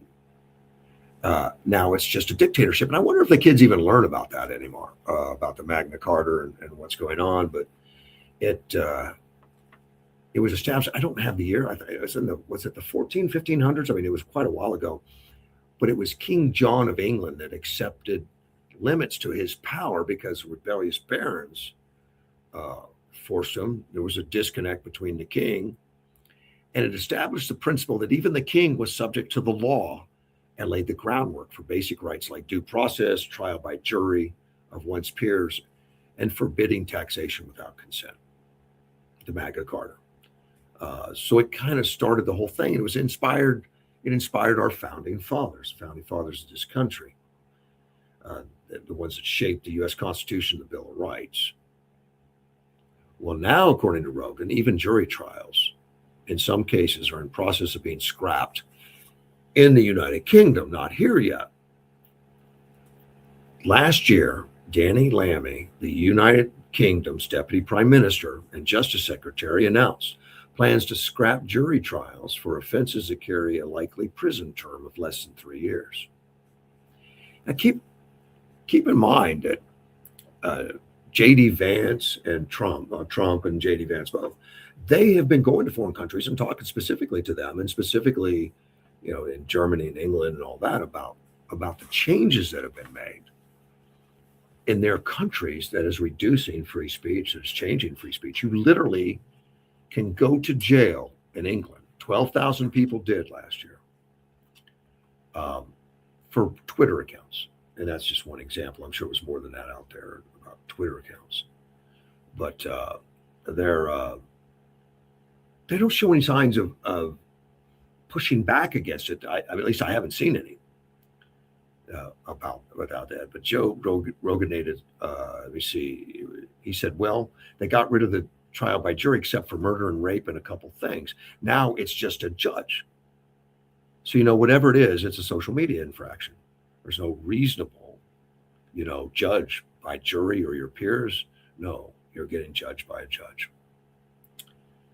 Kennedy points out that it's like the Soviet Union or the Soviet system. It's like Kafka, and I didn't understand the reference, but it's Franz Kafka's famous Thespian novel, The Trial, in which the main character is arrested and prosecuted by a mysterious authority, and he never clearly was told what the crime he is accused of. That's how I was kicked off of YouTube. They said I broke the rules. They couldn't tell me what the rules were. They never mentioned it. I asked, I wrote, I appealed. So it was a lot just like that. It was just a mystery to me.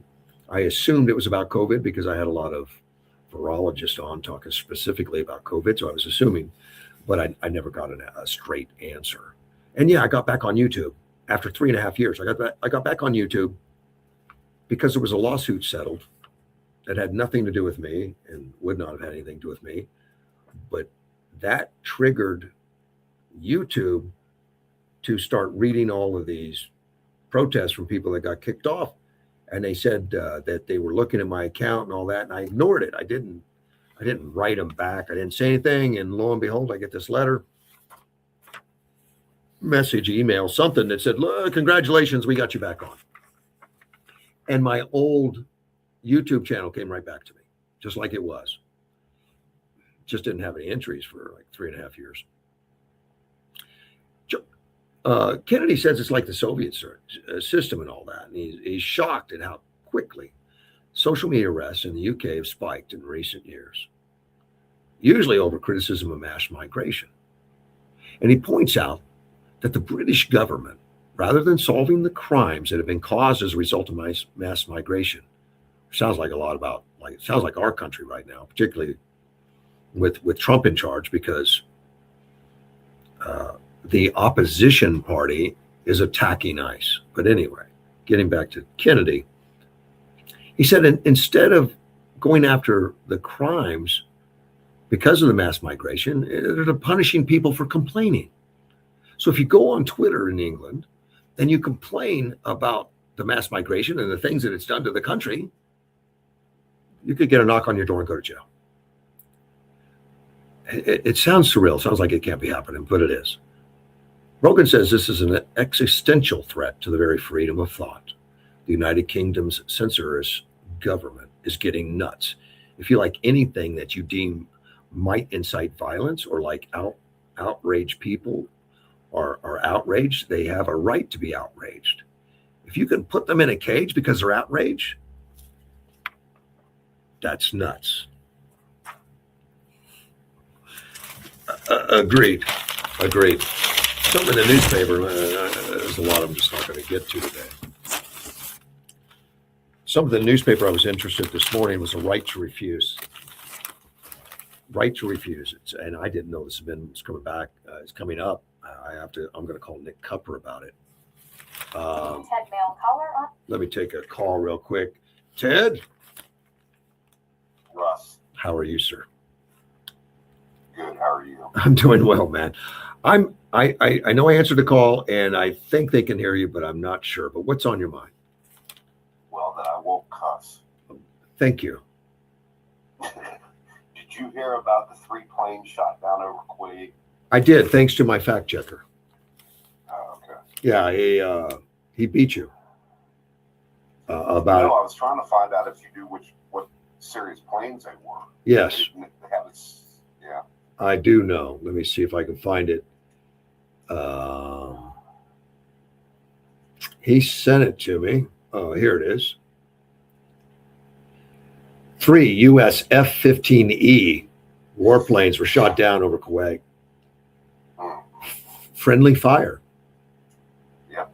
Kuwaiti air defenses engaged Iranian missile drone threats. All 6 crews ejected safely. And they've opened up some investigation at the U.S. side as well as Kuwait. And that's Yeah, I know they.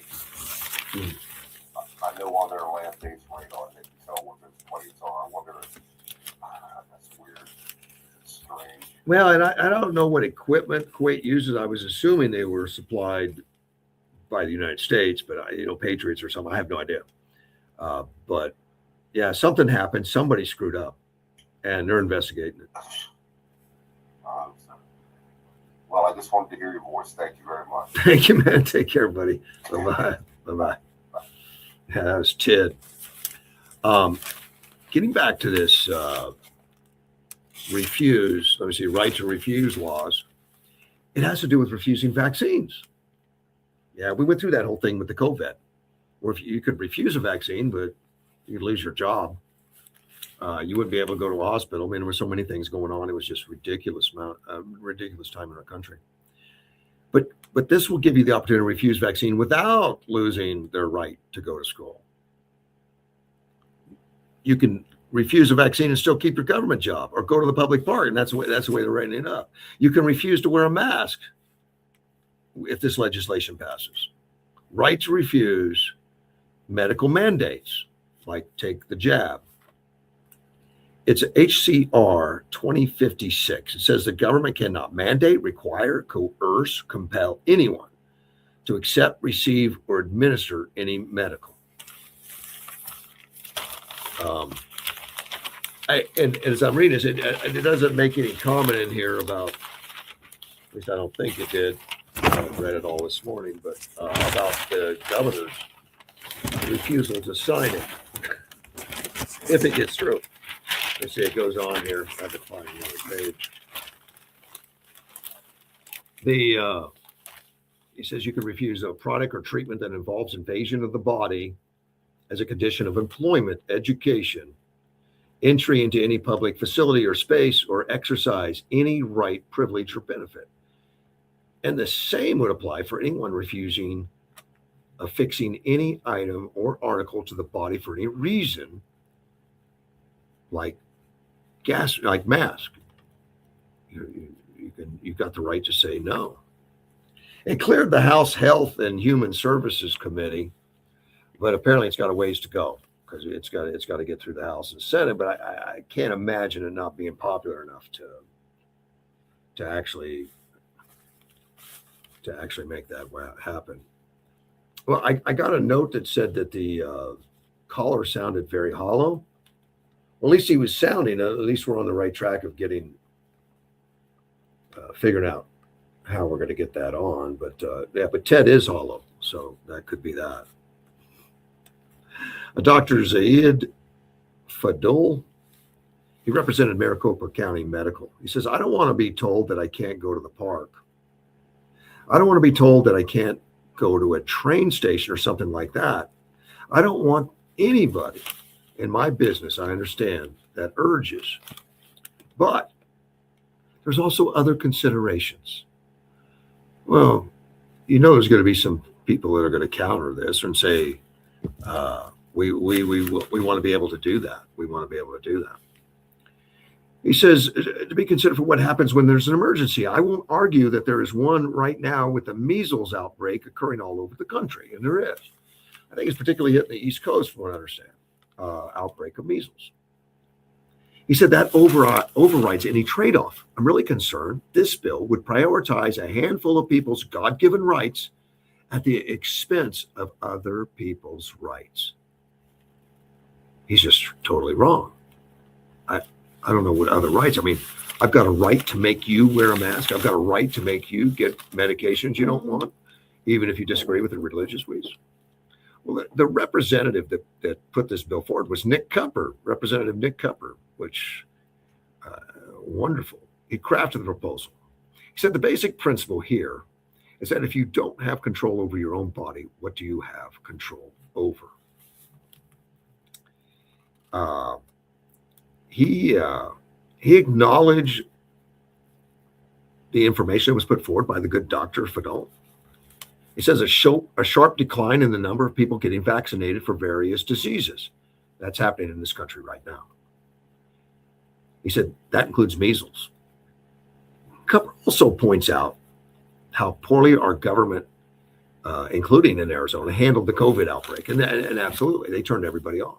They lied to us over and over and over again.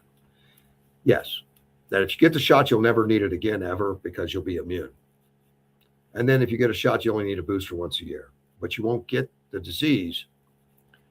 You get the shot every 6 months, and it just kept going on from there. And then they said, you will get the disease, but you won't be able to pass it on. And then it's like you can get the shot every 2 months, but you could still get the disease. You could still pass it on, but it's not as potent. All those were lies. All of them. So do we trust our government? No, we don't, because they still, I don't think, have told us the truth. And they've been forcing it on us, including segments of the population that didn't need it. Children were not as affected by the COVID as those that were in trouble, older, had other diseases and other stuff. The children weren't. In fact, more children were harmed by the vaccine than actually were helped by large margins. But somehow our logic didn't take place here. This was politics at its finest. Apparently there's been a turn down since 2010 on the vaccines, on people getting the vaccines in this country. I don't doubt it. Started in 2010. Yeah, before, it had nothing to do with what Arizona's trying to do.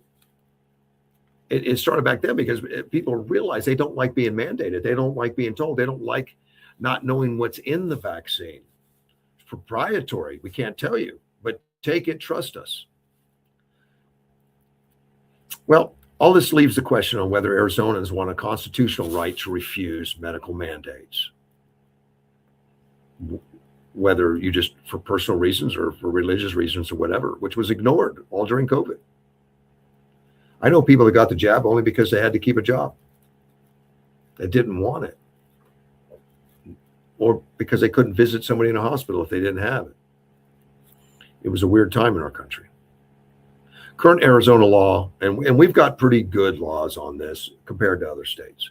Current Arizona law allows schools, preschools, child care programs refuse to allow children to attend, and the mental health declares an outbreak of a vaccine preventable disease, or if a parent cannot provide proof of immunization. Of course, we're pretty, but we have a good policies of refusing to take it normally, I guess, unless there's an outbreak. Cupper says you can't turn away a kid solely for being unvaccinated. That it's wrong. I agree with him. I hope you do. He said what a school could do, he says, is put unvaccinated kids into a separate area for their classes. Cupper said schools could educate the parents and highly suggest that your child not come because they're the most at risk. Yeah. This COVID stuff, the kids weren't really at risk, but there's probably some exceptions of some kids who were very sick to begin with. And he says, Cupper says it's a personal risk decision. Just like when you take a kid on a quad, going out in the desert, it's a personal risk. Yeah, you're safer sitting on the couch than you are on a quad. And that's a good point. But I'll be curious to see where this goes. My guess would be that it's got a chance of passing the House and the Senate because it's primarily Republicans. It's majority Republicans, and I think that can happen. I don't see any way our progressive governor, Katie Hobbs, would ever sign that. She wants control. I don't believe she's going to just let that go. I just have a hard time believing that. I haven't talked to her. I don't know that, but it is not going to happen. Let me see. Alexandria Ocasio-Cortez has been in the news. I like it. She was always my favorite. I think Crockett's getting more attention now. I say my favorite not because she's smart or because she makes any sense, because she fails so publicly, so outwardly, and people on the left love her for it. It's just amazing. Ocasio-Cortez is brought up by a Roman Catholic diocese in Minnesota. He thinks that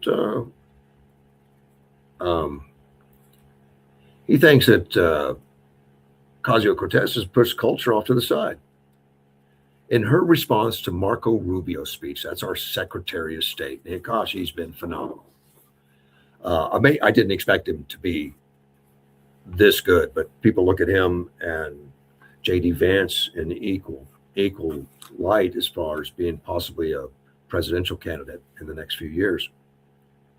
What Rubio said was, we are part of one civilization, Western civilization. We are bound to one another by the deepest bonds that nations could share, forged by centuries of shared history, Christian faith, culture, heritage, language, ancestry.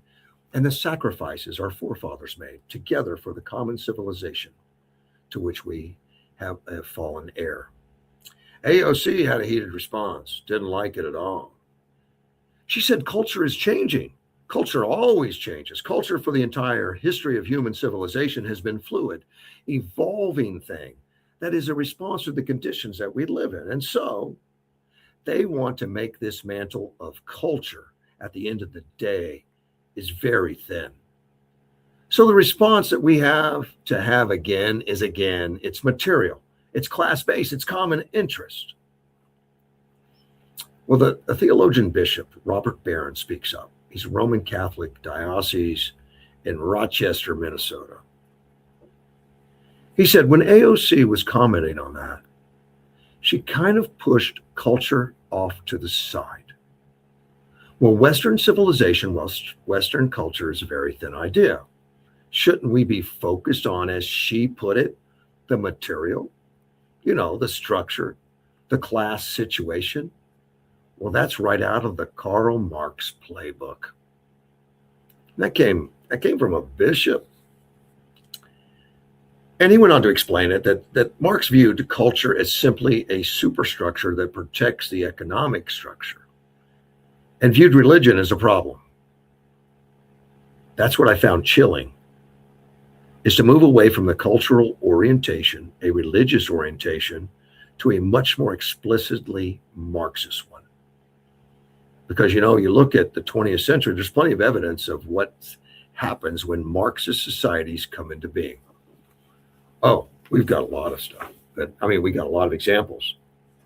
Close by, Cuba's only 90 miles away. Venezuela, which hopefully can break the bond to the Marxism because it's devastated that country. Now, Barron's recalled, other religious leaders that have played a critical role in the great social reform movements of the 20th century and the civil rights movement. He said, but this pattern's taken a turn. So much of the social reform movement going on today are antipathetic to religion. They would see religion as the problem. They're not led by religious people. Religion is looked upon with suspicion that I suspect, too, comes from a lot of, at least implicitly, Marxist formation people are getting in the universities. Sad to say. I think he's got it right on. And I think we ignored the colleges, we ignored the schools for too long. I don't think the Republican Party, the conservatives, and the people that, want to push back paid a lot of attention. The person that did, Charlie Kirk, he was just brilliant. He spoke their language, he understood. He was moving people, moving them to consciousness, to understanding, opening new ideas. They killed him for it. The movement's not dead, though. Charlie Kirk will live on in others. And that organization, Turning Point, is going to exist and going to exist for a long time. The Baron recognizes that every civilization is marked by sin. He believes it's important not to set aside all of Western civilization because of its flaws. We should do, I think, what Rubio suggests. That is to celebrate these great principles and institutions, from Aristotle through Thomas Aquinas to Thomas Jefferson to Martin Luther King. You can trace a golden thread that defines Western civilization. We should celebrate that, not denigrate it or characterize it as a thin and contradiction to the economic economic substructure. Really good to hear. I like to hear that our religious leaders are paying attention to the damage being done by some of these well-meaning people that think Marxism's the answer and all, and given a viewpoint of it from a religious standpoint. I think it's absolutely wonderful. And I think for too long, the churches were quiet. The churches don't vote. 50% of Christian churches and I'm talking the parishioners or people that are Christians don't vote or haven't voted at many elections. And I see churches now trying to get people out to vote. And they don't pick a party. They don't make it political, but they make it about policy. And that's exactly what this bishop did, is recognizing the damage that would happen to all of us if the policy's like that.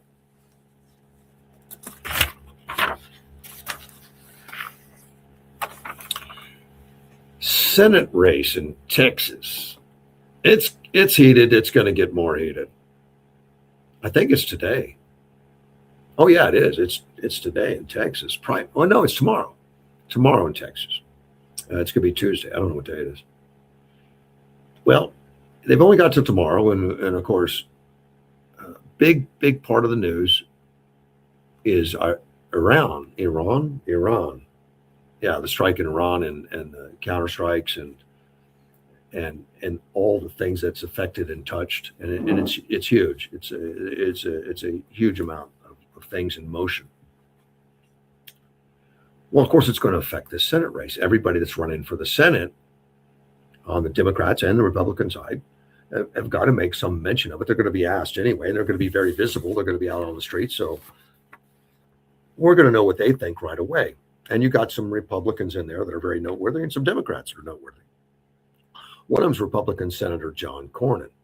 Now, he's the current incumbent. He's got two challengers. All three of them rally around Donald Trump. So there's no difference there as far as they consider themselves MAGA and rallying around Trump. Now, Trump has not picked anybody, which is good. I'm glad he has not. I'm glad, let the people in Texas, unless there was something obviously bad going on that we needed to know.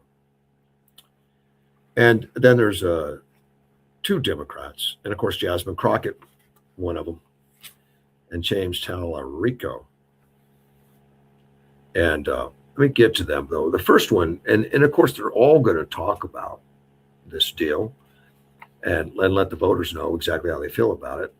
The Republicans want to hold on to the Senate, and they've got a good chance of that, of holding on to the Senate. It's the House that's more in play and could be in trouble. But right now we control the Senate 53-47, which is thin.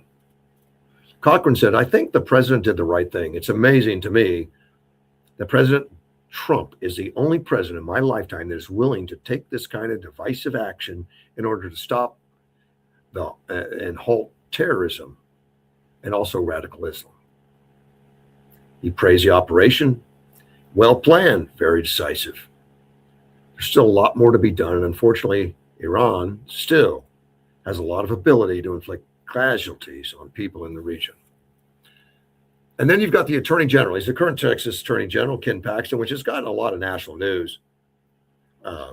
Texas has been in the news. They're on the border and being progressive, not progressives, but progressive on taking care of their own border, because Biden wouldn't, that kind of stuff. Well, in this rivalry, Paxton is thanking Trump for his courageous leadership because they had a rally. President Trump's Operation Epic Fury is yet another overwhelming historic military success. Khamenei's been killed. The terrorist regime threatening our troops and nation has been disseminated. I don't know if they're disseminated. I don't know if it's completely done, but they've been hurt for sure.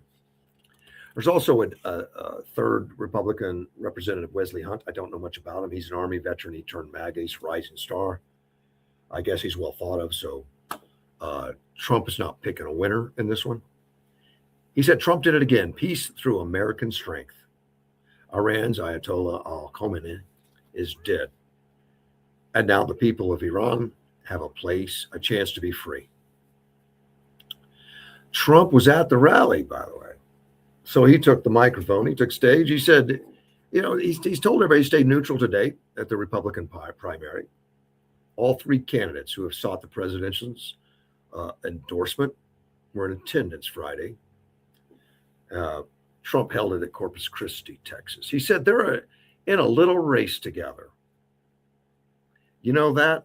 Right. A little bit of a race. It's going to be an interesting one, right? They're both great people, too. Now, he's only talking about Cornyn and Paxton at that point. There's the only two on stage. Hunt was in there somewhere. I don't think he was up at the time, but he did compliment him, even though he wasn't on stage, and said that all three contenders are engaged in an interesting election. Well, those are the Republicans. All three of them magnet, all think that Trump is making the right decisions, making the right moves. So let's move over to the Democrats and Jasmine Crocker and James Tallarico, because they also had comments. And Crockett, I just think it's amazing. I just think she's horrible with her actions, how she does things, and what she stands for, and all that is just miserable. But it makes her very popular. I mean, her acting like a thug has made her more attractive to many. And she's a hit in the polls, I understand. She makes a statement that Congress, not the president, but Congress has the executive authority to declare war. Or exclusive to declare war. Okay, that statement is true. Constitutionally, Congress does. By the way, Trump hasn't declared war. Speaker Johnson needs to call us in immediately. And it's time for the House and the Senate to pass a war powers resolution. Now, she put that out on social media. She says, why is it that this president refuses even to pretend that he cares about following the law? Now, that I have a problem with. He is following the law. As president, he can do these emergency things. At some point, and I don't know the time frame, he's going to need some congressional approval to continue. I've been stomping and telling people that this election is life or death. Tallarico says, no more foreign wars. Well, that's a fair comment. I think that Trump is wanting the same thing. Trump is not wanting foreign wars. In fact, he talks about the wars that he's evaded, and is working on to get rid of. Ukrainian and Russia for sure. And he did all he could to stop this one, according to him. Crockett and Tallarico think differently. Cochran criticized the Democrats. He said, when the president has, in an act of political courage, ordered the U.S. military, along with our ally Israel, to defend the number one state sponsor of terrorism and to prevent them from acquiring a nuclear weapon, whose side do they choose? They choose the Iranian side. It's just mind-boggling to me. This will continue to be an issue in the midterm elections, because I don't think that's what the American people want. To live in a new world where a nuclear-armed terrorist state can literally terrorize not just the region, but the world. From what I've seen, the invasion of Iran, the bombing, the taking out of the military hardware, the ports, the ships, the planes, the bombs that they can, believe me, it's a big job. They're as big as Alaska, 2.5 times the size of Texas. And we've got a lot of planes. Israel's got a lot of planes, but to mop that thing up, they're talking like a week or so, and then who knows if you can get every nook and cranny. Don't know. But to see that the Republicans, by and large, and I'm sure there's exceptions, you got Collins, maybe Murkowski, are going to rally behind this president, these kinds of things, which you've got no choice, because he's got the opportunity to do it. I mean, unless Congress passes something and he signs it, because there are laws in the books, and I can't quote them. I can't, that give him opportunities to do these kind of things. If you had to wait on Congress to do these kinds of things, who knows? They would probably filibuster. I don't know. At the same time, people are dying. So these powers, these war powers, or at least initiation of such, some has been given to the executive branch. But it's amazing how the Democrats it appears to be in unison. I don't know the numbers. I know Fetterman is agreeing with President Trump on taking care of the state of Iran.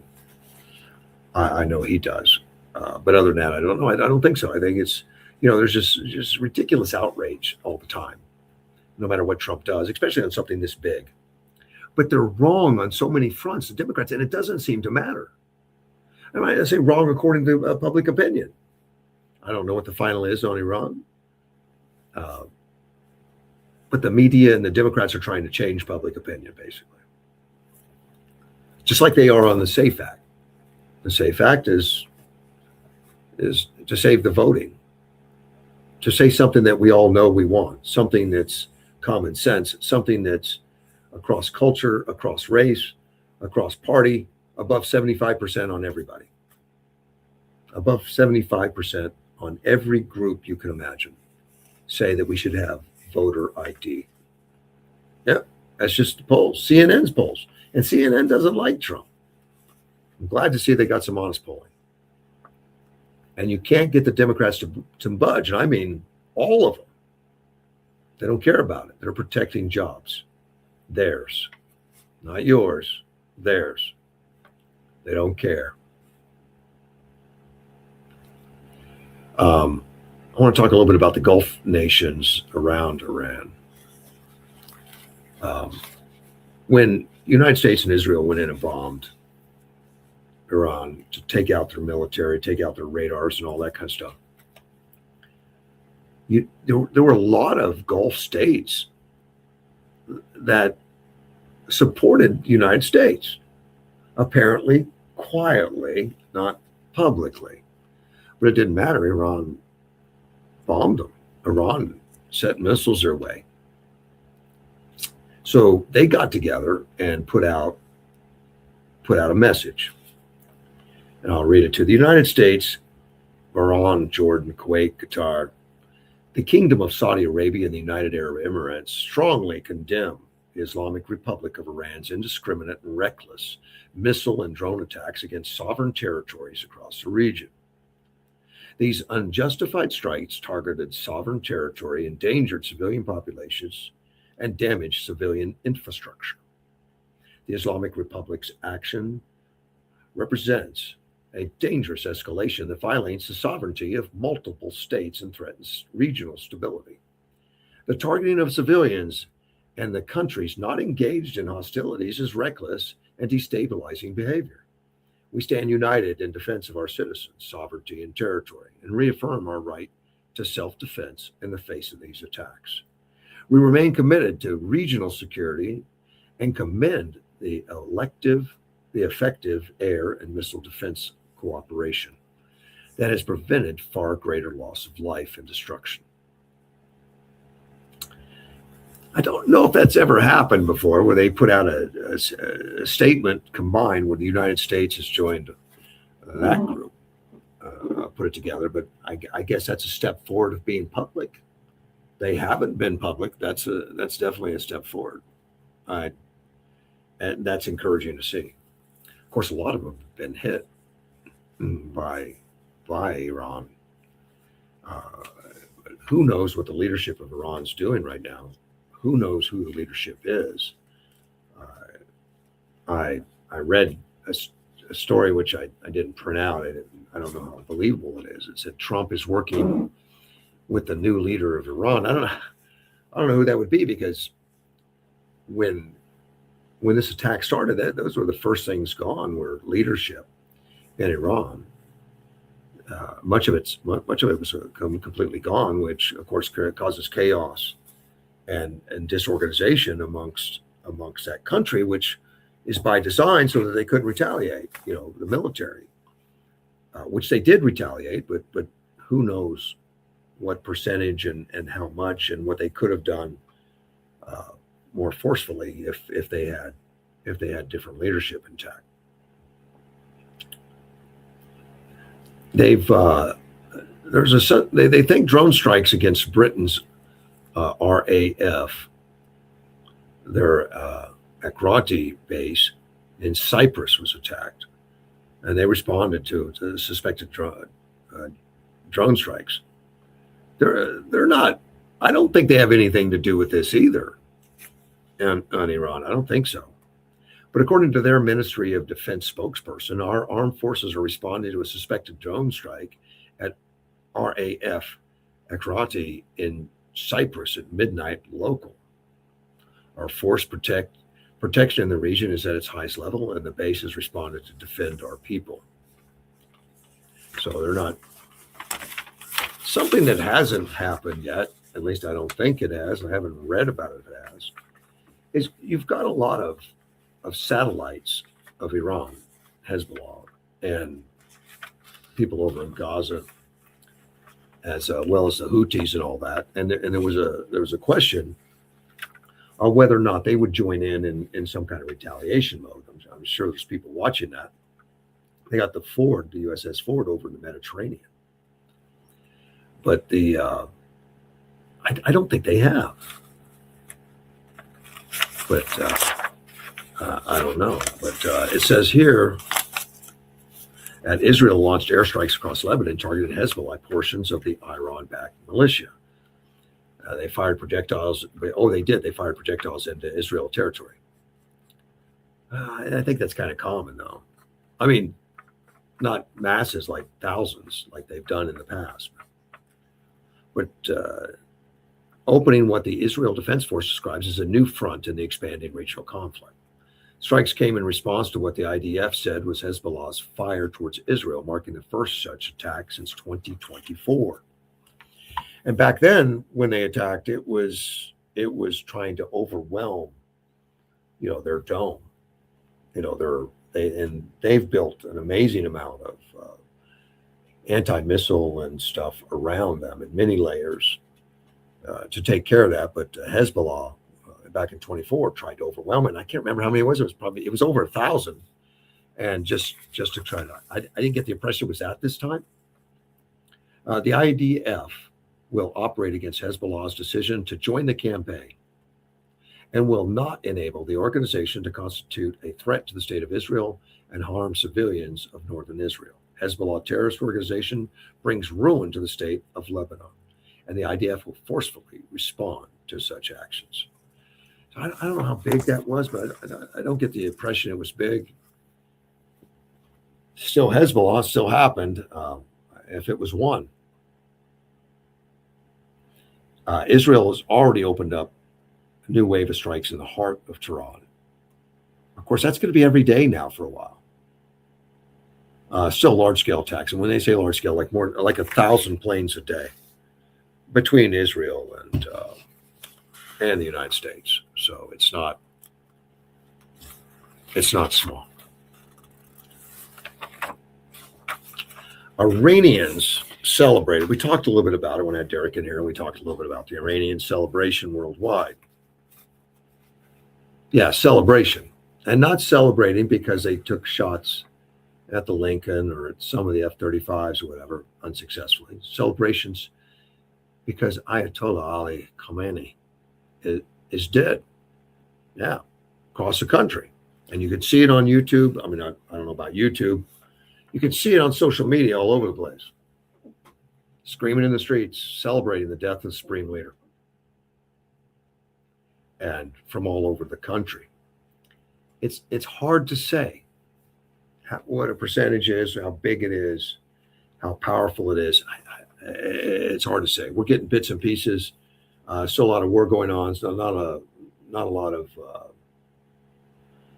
things are, there's not all the things are able to get out even. In a lot of places, internet's turned off, but there is some coming out.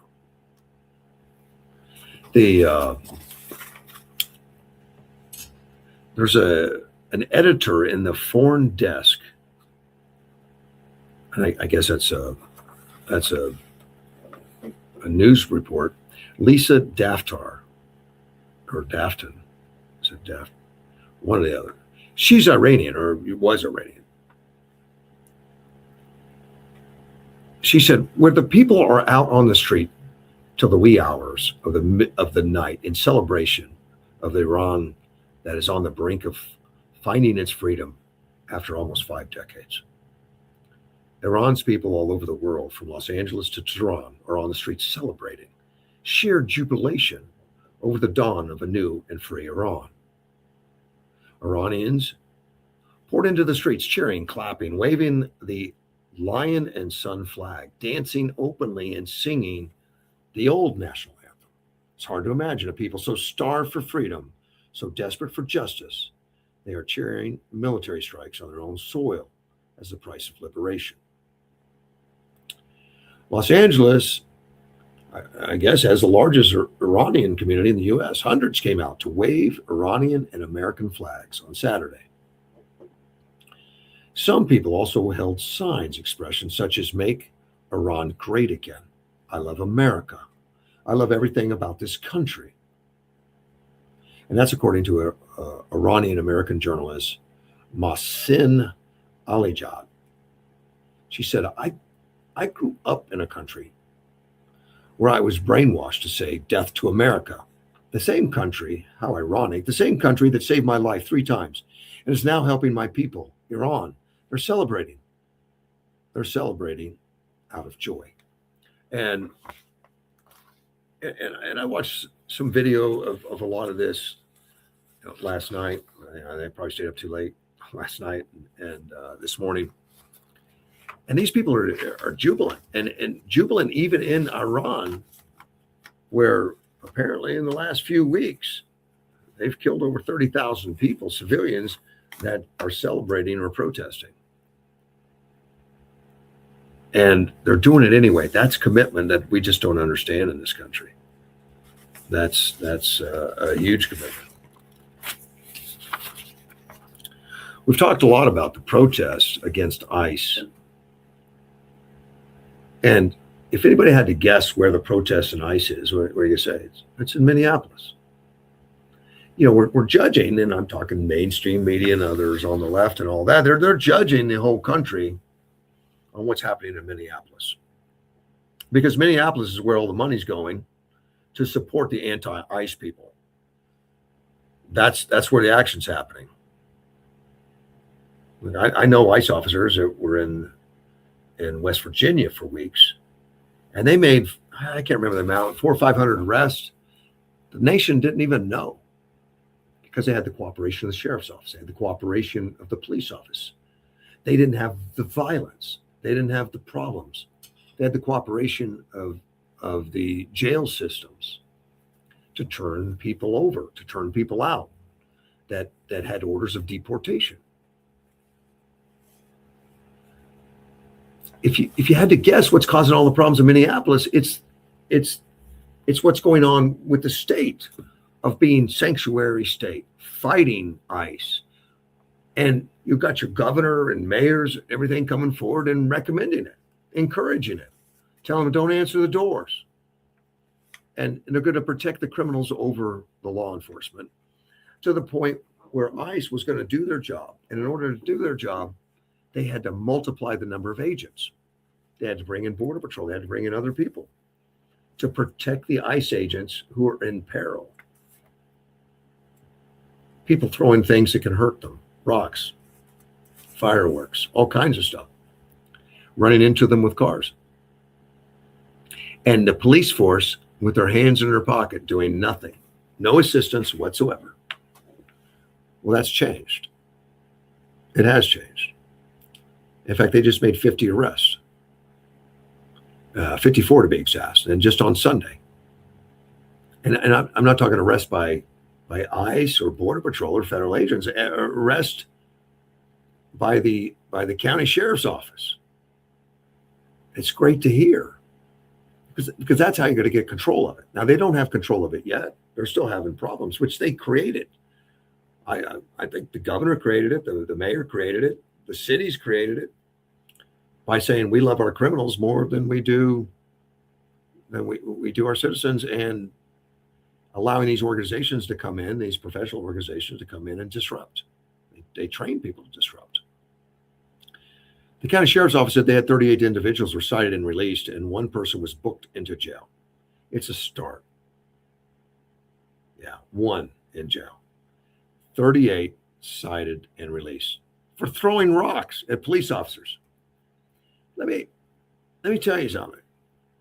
If you go downtown Yuma and you start throwing rocks at police officers and sheriffs, you could lose your life, but you're definitely not just going to get cited and released because something's wrong with you. Well, they're still releasing. Minnesota State Police or State Patrol confirmed they have 15 arrests. This morning, our deputies issued dispersal orders at an unlawful assembly outside the Whipple building.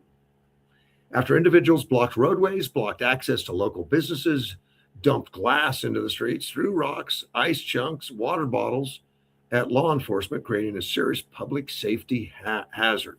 Keep in mind, when they throw water bottles, they take the time to freeze them solid first. Well, State Patrol says arrests are being made. I wonder how many are just released, though. Peaceful protest is constitutionally protected, but criminal behavior will not be tolerated. That's a new tune for these guys. I think concessions were made by Tampon Tim and by other elected officials to assist, and they would reduce the ranks, and they did. They reduced the ranks. They sent a lot of the Border Patrol home because ICE had protection from the police, who was going to ask them to disperse and stop doing illegal stuff, like start doing their job. The sheriff's office says freedom of speech and peaceful assembly is a right. Endangering the public is not. Unlawful activity, including blocking roads, intentionally creating hazards, and assaultive behavior will not be tolerated. And it's too late for the two people that got killed because they were doing just that. One was blocking streets. Of course, that's not what got her shot. She hit the accelerator right at an ICE officer and actually hit him and got shot for her trouble. And the other one was putting his hands on ICE officers, was being put under arrest. When it was noticed that he had a gun, they screamed gun and went on alert. ICE officer took the gun.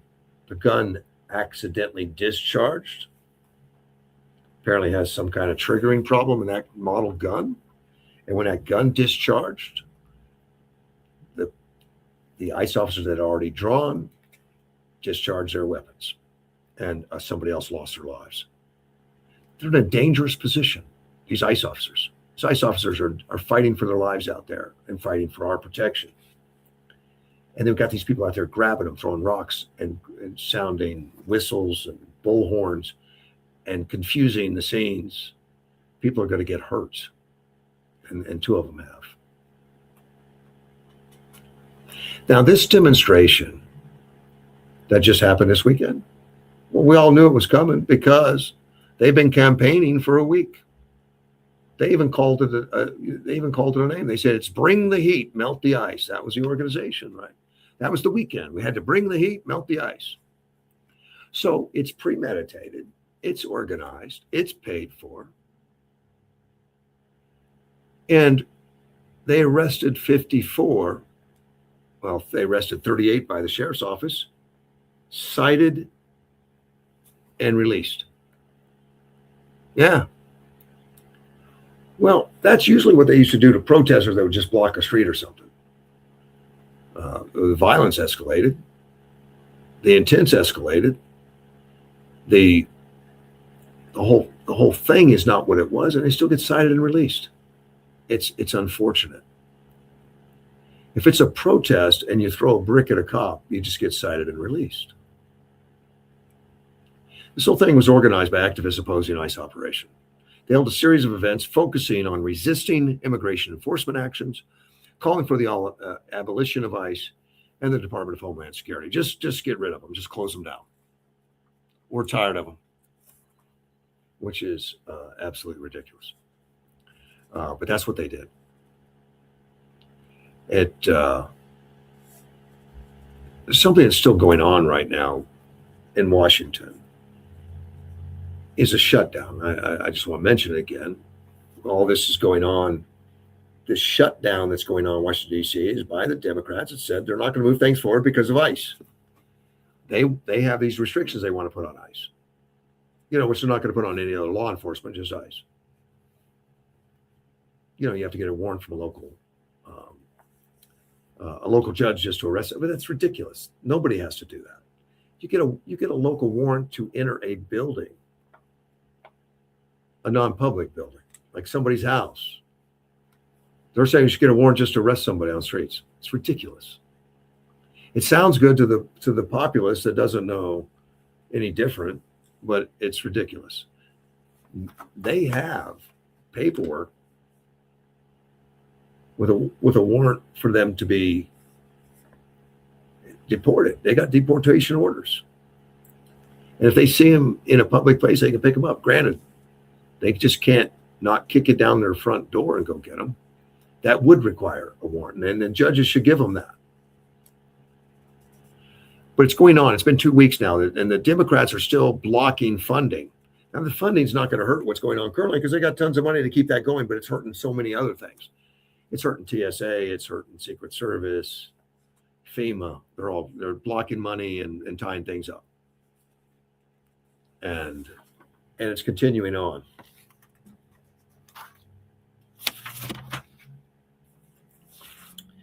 And to bring an end to that,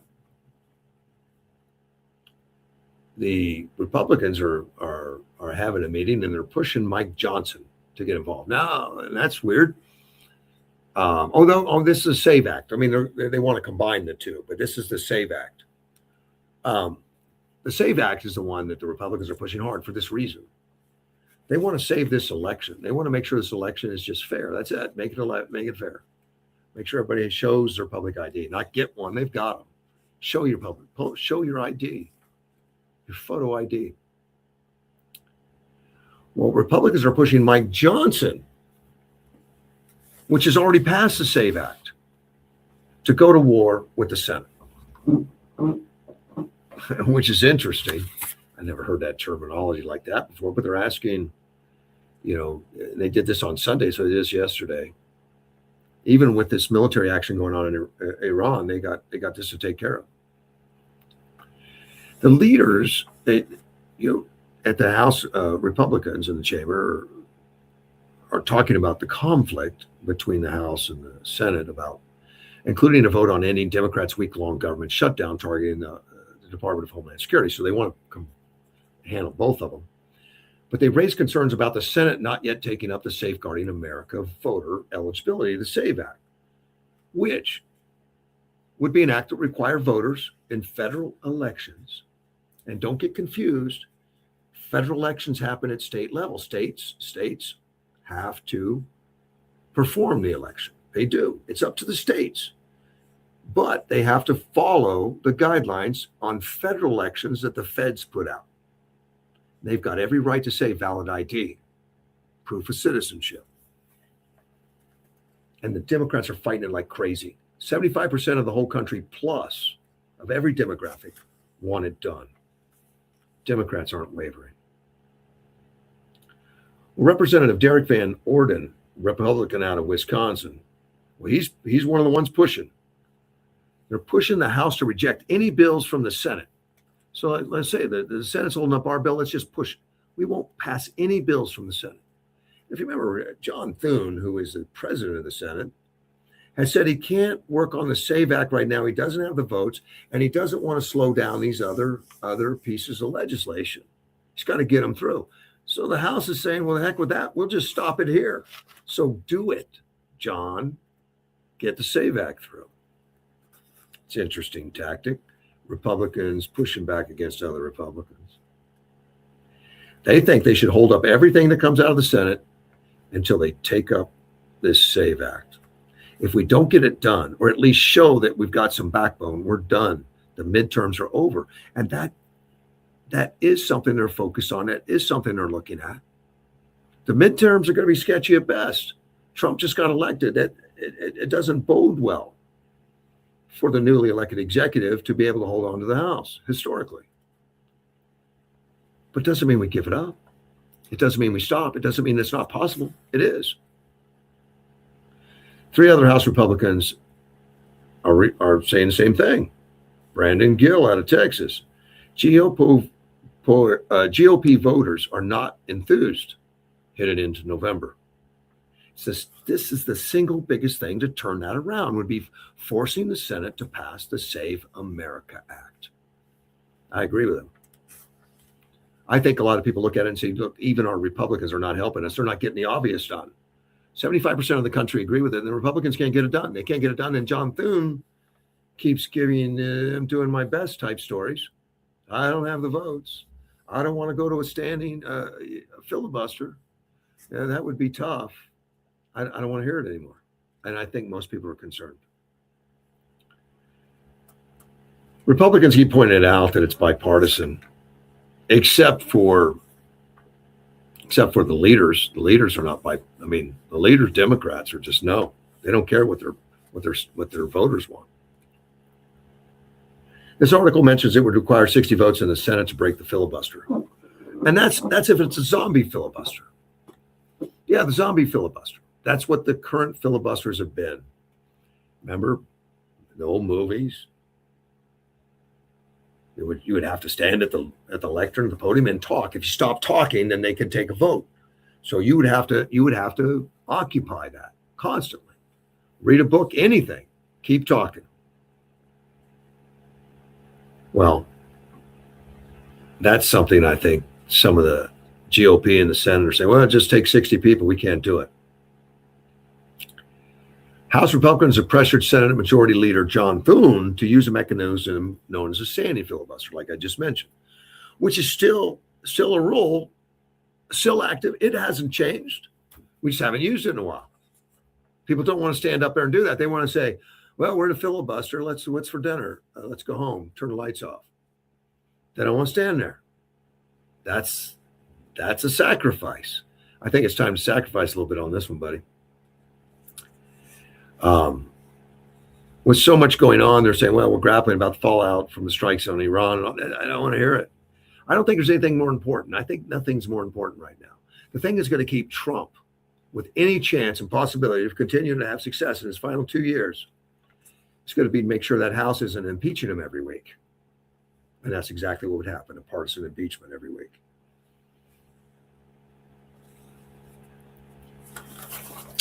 And it was Andrew Clyde, he's Representative Andrew Clyde out of Georgia, suggested pairing up the DHS funding with the SAVE Act to force the Senate to take it on.